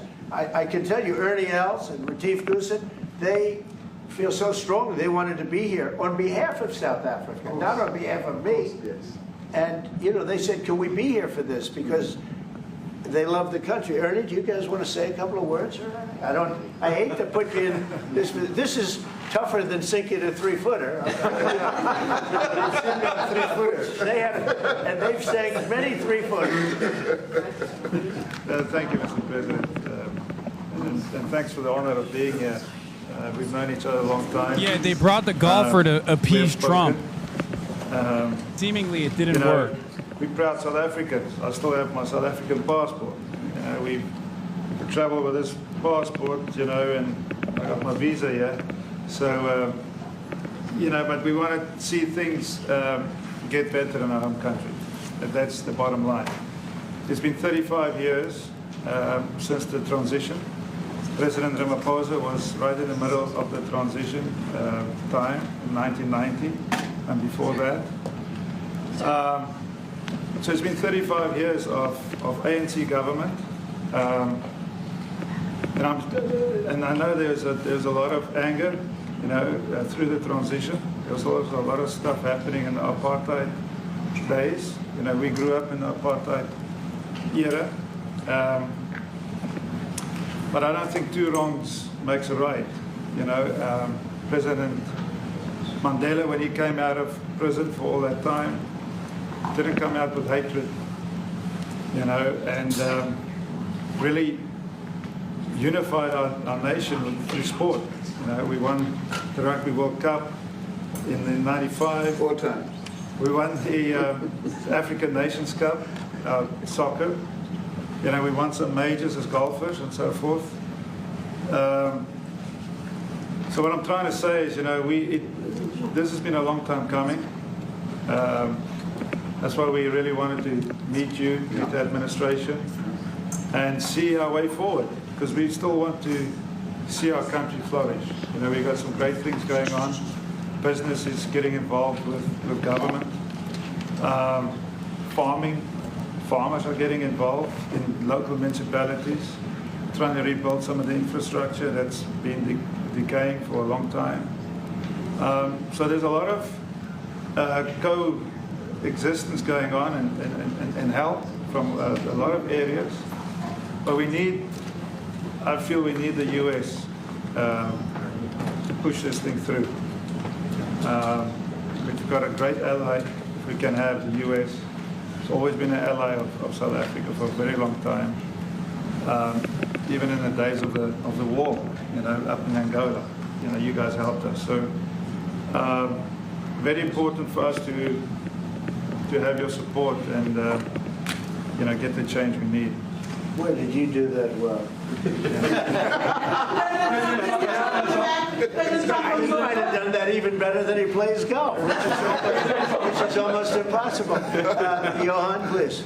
Sorry, Mr. President, if you had to wind all of those tapes properly, you will see I'm the biggest target of that rabble-rouser. Number one for over 10 years. Mr. Malema. In fact, the first time I met him, he was in the youth league with that gentleman. And look how he's changed. Right. We have too many deaths, but it's across the board. It's not only white farmers. It's across the board. And we need technological help. We need Starlink at every little police station. We need drones. I actually got drones donated for the peace parks to stop elephant and rhino poaching. And his predecessor stopped the importation because he said the United States would spy on us. I mean, US basics, the ridicule. So if you can help us. Remember, sir, you and I lived in New York in the 70s. We never thought New York could be what it became. 2 commissioners, a tough mayor. We need your help to stop this awful killing. But it's across the board. I can't believe, dude, the more I hear white South Africans talk, the more I hear white South African Bond villains talk about the conditions in the backdrop of Donald Trump claiming that there's a fucking genocide. And these guys are supposed to be the ones who are like, it's not happening, Mr. President, but also it kind of is happening. The more I understand the EFF position. It took me like 35 seconds to hear from the richest man in South Africa for me to be like, okay, I get what Malema's talking about. Like, this is the guy who's supposed to be like, Mr. President, it's not happening. But he can't help himself. He has to turn around and be like, it's across the board, Mr. President, but also look at what has happened to New York. It's like, dude, why are you fucking trying to export? Like, I guess, like, this is why I say why South Africans like can be either very cool people or just as hog-like as the American racists are.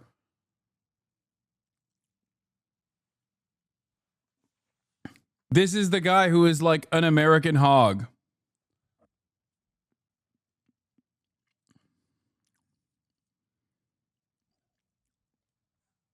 He's like, yeah, we gotta be tough on crime, Mr. President. It's not a like he has the positive position here because he's at least like denying that the charges of genocide, but then still being like, yeah, but we gotta make sure we do away with this criminal element in the country. Like, you're not wrong. These blacks are getting out of control.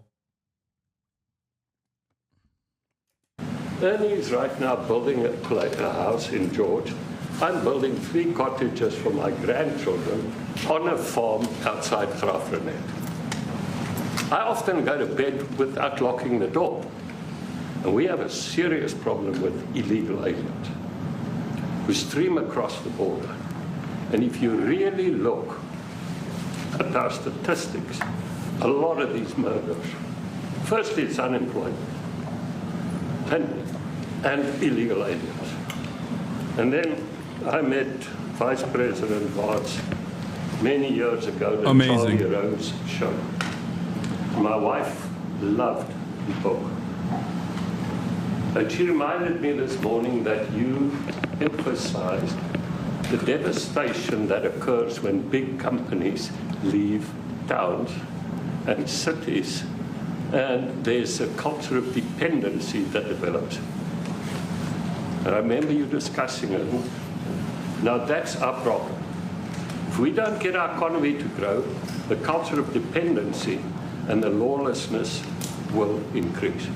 I've been against apartheid all my life, and I'm their #1 target. Please just Google my name and Malema. You'll see it, sir.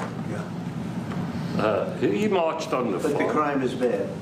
The crime is terrible, sir, but Mr. Steenhuisen won't admit to it, but he runs the Western Cape, where I live. And the biggest murder rate is in the Cape Flats. Gangs. We've got gang warfare. Like your M33, what are these guys? We've got equivalents there. But we need your help, sir. And we need Elon technology. Well, one of the real areas of support is really in investments. We've got to grow our economy, because through growing the economy, we're then able to create more jobs. Because crime really thrives where there is inequality and unemployment.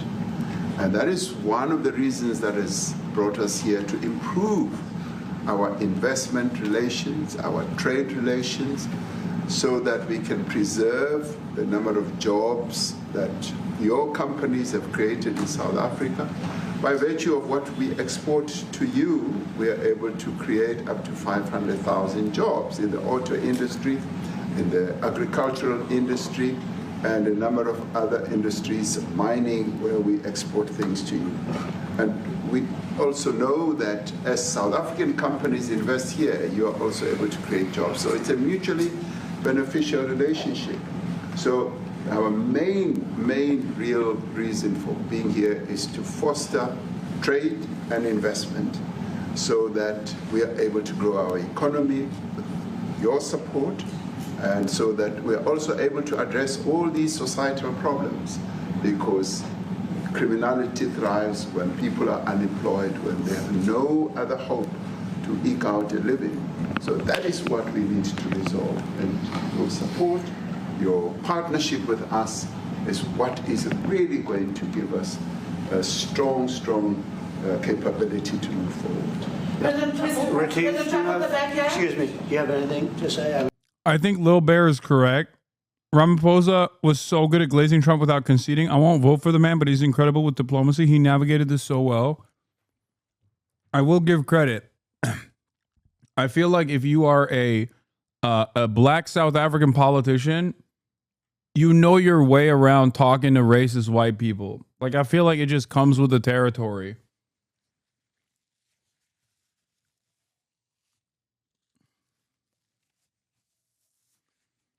You are an expert at navigating conversations with like some of the most heinous racist people alive.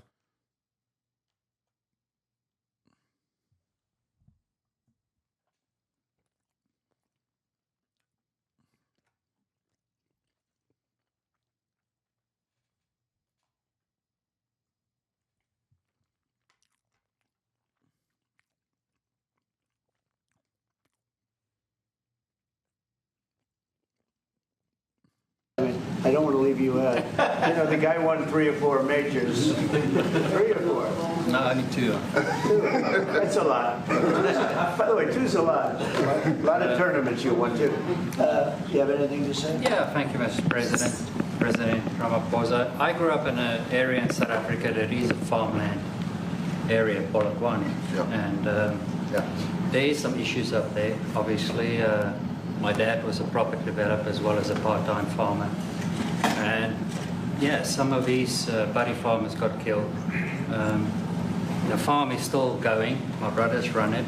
But it's a constant battle with farms they're trying to burn the farms down to chase you away. So it is a concern to try and make a living as a farmer. And at the end of the day, you know, without farmers, there's no food on the plate. So we need the farmers to produce the food. Farming, right? He wouldn't do it. He wouldn't even want to do what you're doing, right? They love farming. They don't want to leave. But it's a struggle. Yeah, and you know, food and fresh water is the most important thing in life. You know, without those 2 things, you can't survive. How is the water there? The water's great. Obviously, all the water comes out of the borehole, out of ground for us down there. But yeah, it is a battle to get the water out sometimes when all the equipment gets stolen all the time that you're trying to get the water out. So does your family and your brother, do they feel safe on the farm? They live behind electric fences, you know, try and be at night safe. But it is constant whenever you leave that something could happen. And there's nowhere to live. You know, both of them has been attacked in their houses. My mom's been attacked in her house when she was 80. So it is difficult. But you know, the guys live a great life despite everything going on. Something. President Trump, I brought along the president of... I like that all the fucking rich white guys that they brought along are basically giving Trump enough ammunition to believe that there is definitely a white genocide, and they're too afraid to just openly recognize it. That's cool. Because, like, this right here is enough for him to be like, see, I was right.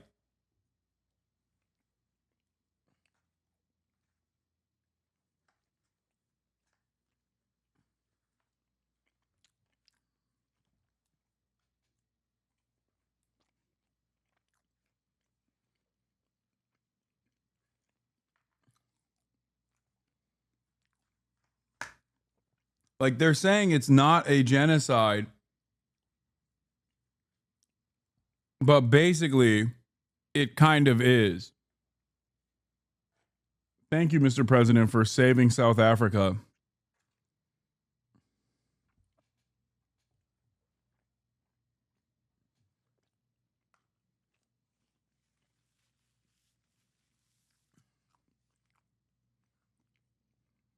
The largest trade union in our country, Ziggy Solosi, because she leads many, many workers, more than 1 million, 2 million workers.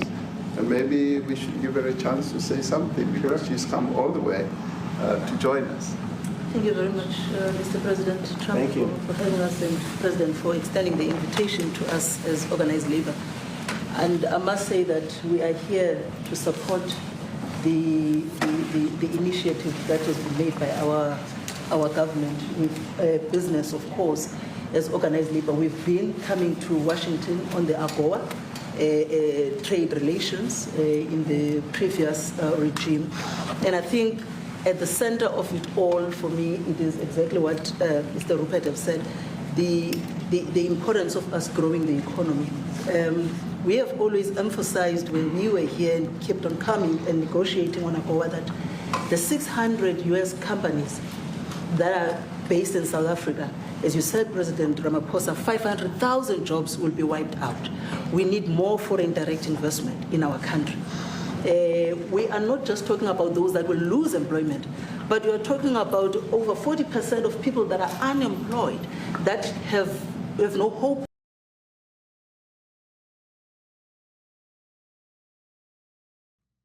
The fuck?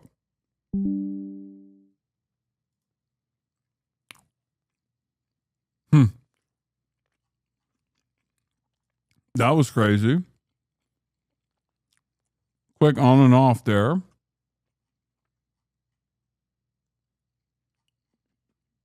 Anyway, we're still here. As they have said that we need to deal with the issue of porous borders in our country so that everyone that comes in is documented. We also need to, and I would have thought that the minister would address the issue of land expropriation and how the policy works in South Africa.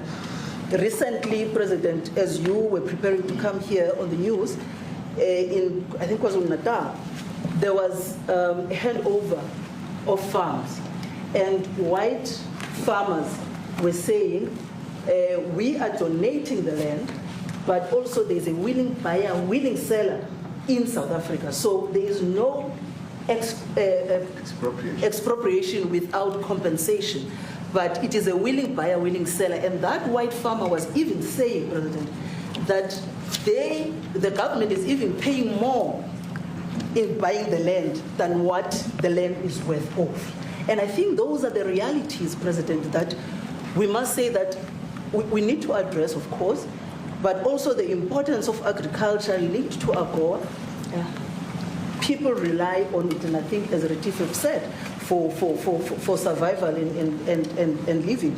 But lastly, for me, I know this is like kind of rad libby and aesthetics focused, but I can't help but notice the way in which he listens to black people in that room versus the white people. Like, the disparity, the difference is too fucking overt to not take note of. He literally, one, constantly cuts off all the fucking black people that speak, and he just lets people spit if lets the white guy speak. And on top of that, he's just like so visibly not listening and so visibly upset when this lady is, when the union leader is talking. President, is also the issue of the crime statistics. There is no doubt about it that we are a violent nation, you know, for a number of reasons. And she's not even saying anything all that different from the white guys either. But also, if you go into the rural areas where black majority are, you would see women, elderly, being raped, being killed, being murdered. And these are black elderly women that would be found throat slits, raped multiple times, and all of that. And the problem in South Africa, it is not necessarily about race, but it is about crime. And we think that we are here to say, how do we, both nations, work together to reset, to really talk about investment, but also help us in how we can have the technology and everything that is needed, President, to really address the levels of crime that we have in our country. Thank you very much. Thank you. President Trump.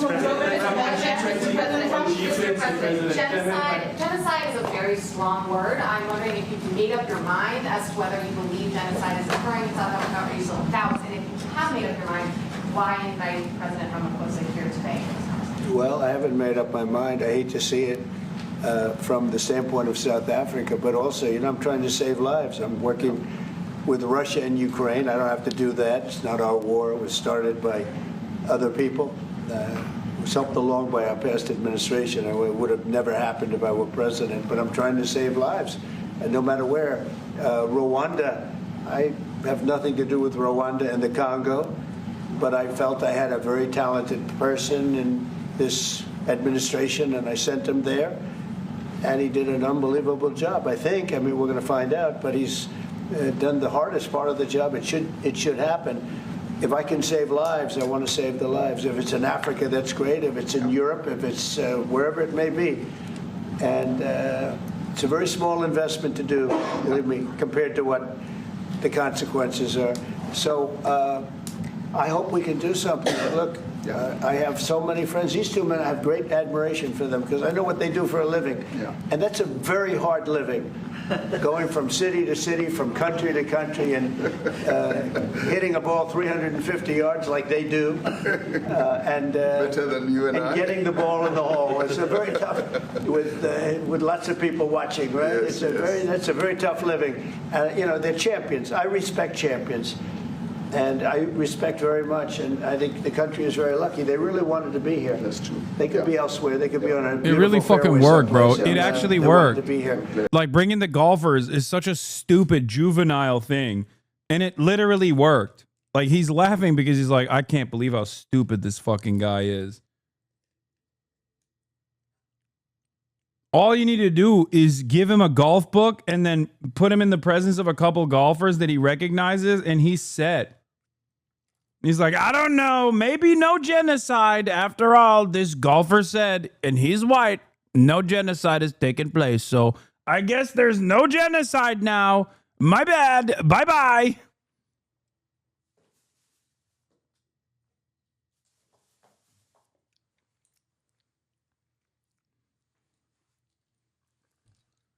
Coco Melon is Scorsese for this man? Yeah, no, it's just put a couple rich white dudes in front of him to be like, Mr. President, I don't know what the fuck you're talking about with this genocide shit in the lightest terms. And he goes, all right, never mind. Wasn't real. Sorry.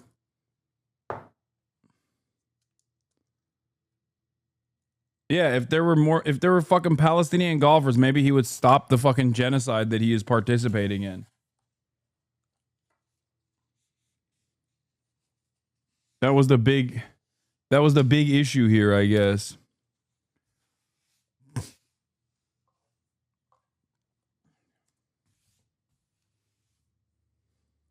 My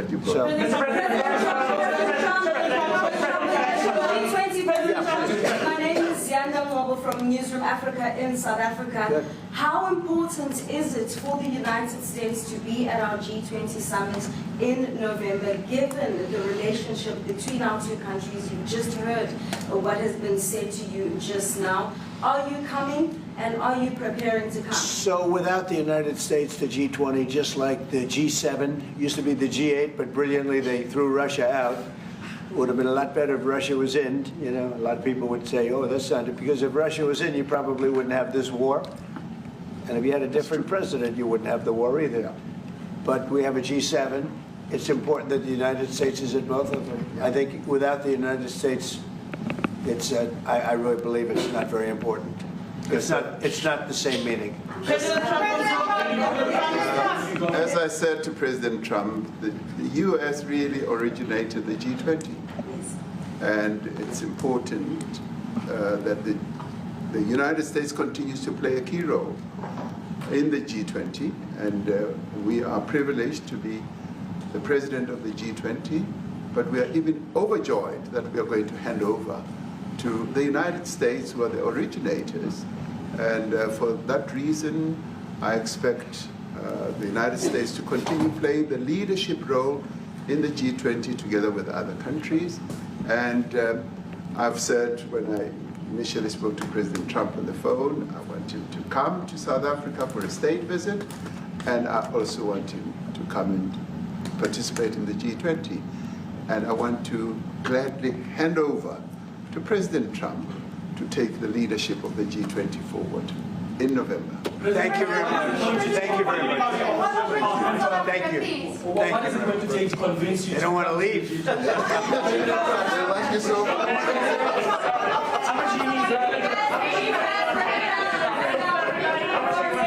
Everybody, please keep moving. Thank you. You said it's very quality for Trump to listen to both sides, except the one side is just making shit up. And they're not even like a big enough side to listen to. It's just a bunch of it's a handful of people on the one side claiming falsely there's a fucking genocide taking place. And on the other side, you have the entirety of the country, down to the richest, whitest people in the country being like, yeah, it's fucking bullshit. It's crazy. Luckily, I guess, for South Africa, the golfers are on the side. Luckily for South Africa, the white golfers were on the side of the, no, it's not a real genocide. You know? I wish you'd stop eating on camera. Okay. Here, eat this perma. Incredible moment. Another open to the cameras moment in the Oval Office, meeting with the South African president, President Trump there. A very open conversation. At one point, the president's staff playing out a video showing these claims of genocide in South Africa, which its leader has refuted.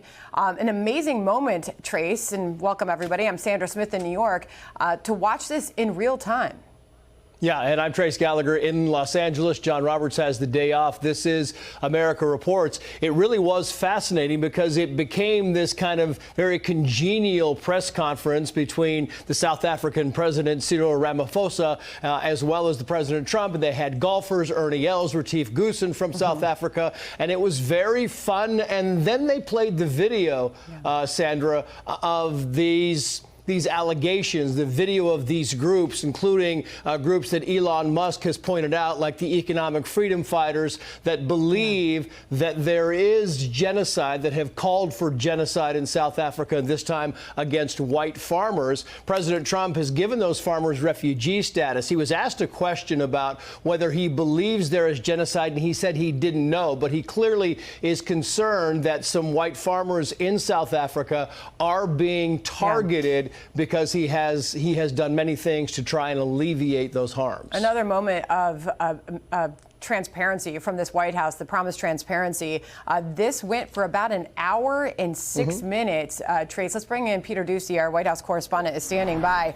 Not only did they play out the video, Peter, but also talking about the G20, President Trump saying he feels it's important to them for South Africa to look good at the G20. He at one point held up copies of articles about South Africans saying these are deaths. What is the reaction so far there? Sandra and Trace, I didn't even know that you could dim the lights in the Oval Office, which is decades old. Seems like a place that would just have an on or off switch, but President Trump called for the lights to be dimmed so that he could show this multimedia presentation to basically call the visiting South African president's bluff. The South African president came here to say there is no genocide happening in South Africa. President Trump basically said, okay, well, then what's all of this? And he showed political leaders and opposition leaders in South Africa saying some very heinous and violent things. Incredible, man. Thank you. Wow, they have light dimmers in the Oval. That's crazy. Incredible technological developments happening.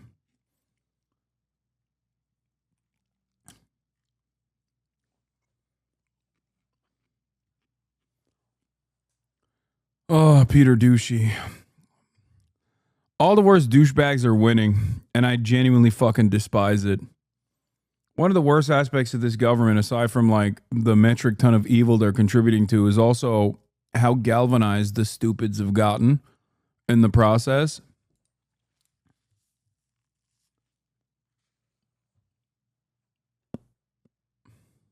I hate it. I can't stand it.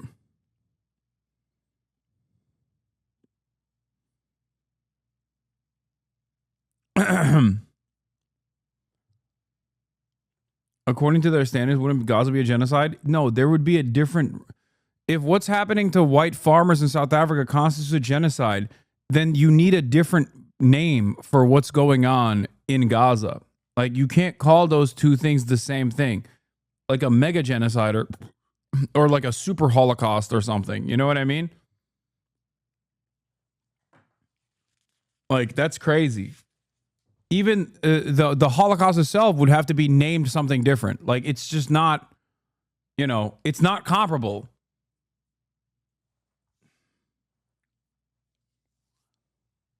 It's ridiculous. You have to rewrite all the rules. The stupidest thing to me is how much credit these people give to a leader like Malema. Yes, he has a following, and the EFF are nowhere near as influential as these people say they are. I think the irony is that the EFF will become more influential if the ANC government doesn't take any action in terms of offering economic restitution.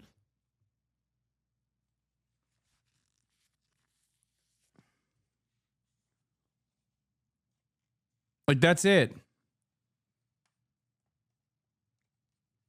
Like, the resentment is understandable.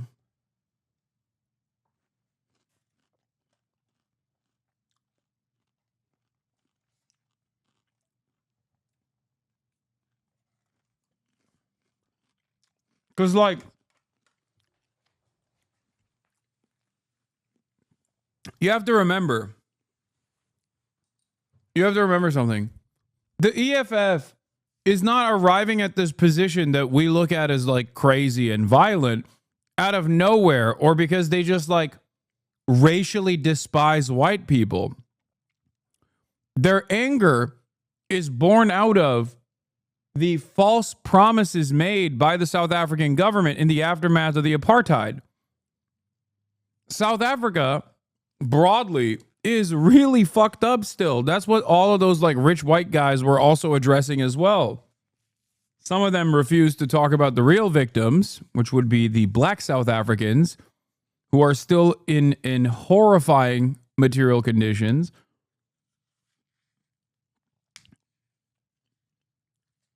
But that's it. There's a reason why Malema has gotten any popularity whatsoever. There's a couple chatters in here that are just like, they have their stories and they just keep spamming it. Like, one chatter wants me to cover St. Louis. The other one wants me to cover Adriana Smith. I haven't looked into it. Okay. Please stop spamming the stories over and over again. I know Adriana Smith is on life support, so the government can forcibly fucking extract a child out of her. I know. I am aware. It's a baby incubator situation. I know. It's not like I am currently covering nothing. I am doing something right now. Do you see that? Do you hear that?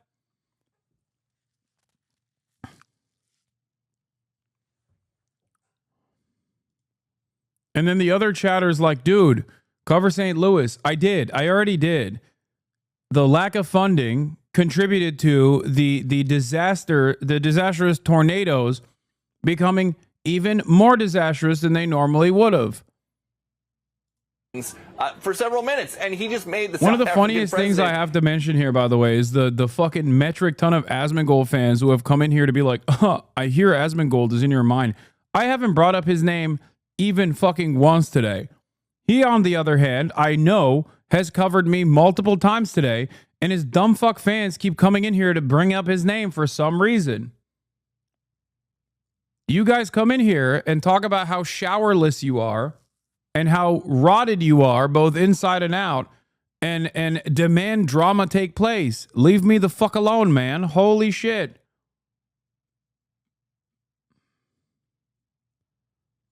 And then the moment that I cover Mold Man, they go, hup, see? Fucking rent-free, dude. It's like, no, you're the one who is bringing him up. I haven't talked about him. I'm talking about the fucking news. Why the fuck would I care about what he has to say about anything? And the rest of the South African delegation sit there in the half-dark room and watch it.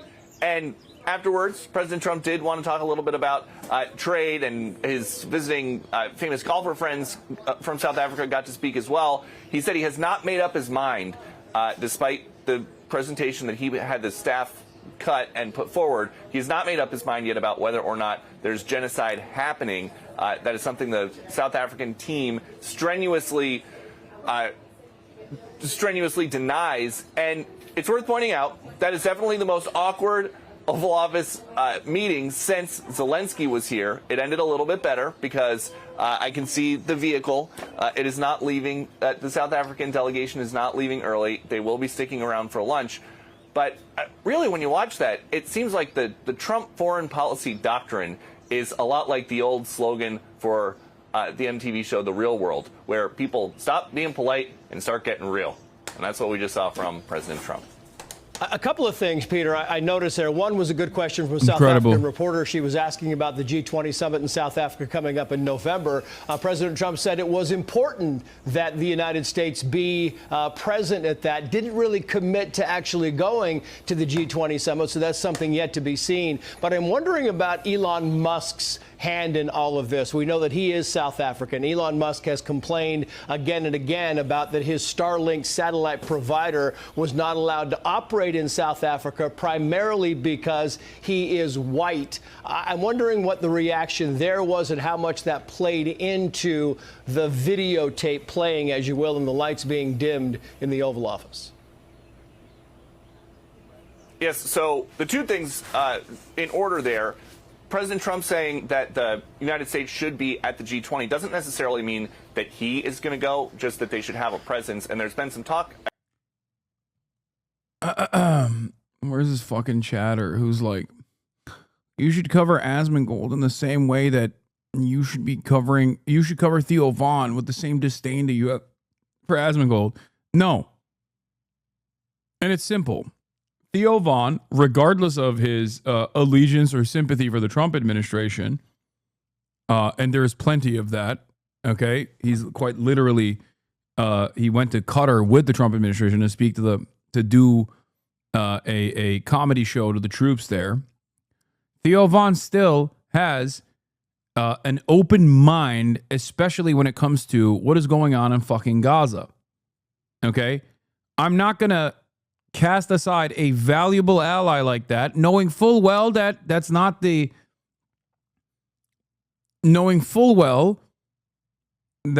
he is presenting a position to an audience that must hear it more than anybody else.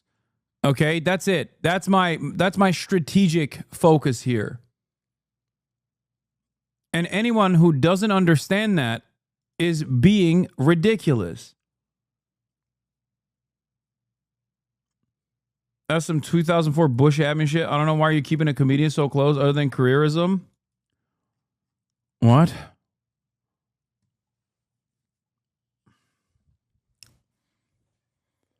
Bad taking my opinion, terrible opinion. He's literally gesturing for Adolf Hitler. If you guys can't understand, I think it's because Zach Foster post. No, it's Zach Fox who is right. Who is right in his fucking analysis where he's like, what are we doing, bro? How about you ask the fucking friends that you hang out with? He's not wrong about that. Okay? He's not. But the reason why I hype it up is because there are plenty of people who fucking love Donald Trump, who love Theo Vaughn. And those are the people who need to, more than anyone else, see what Theo Vaughn is saying. That's it. No, you're deluded by the proximity.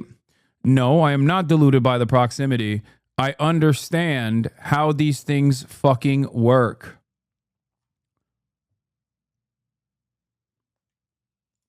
We do not. Let's get back to white genocide in South Africa. We do not have a genocide in South Africa.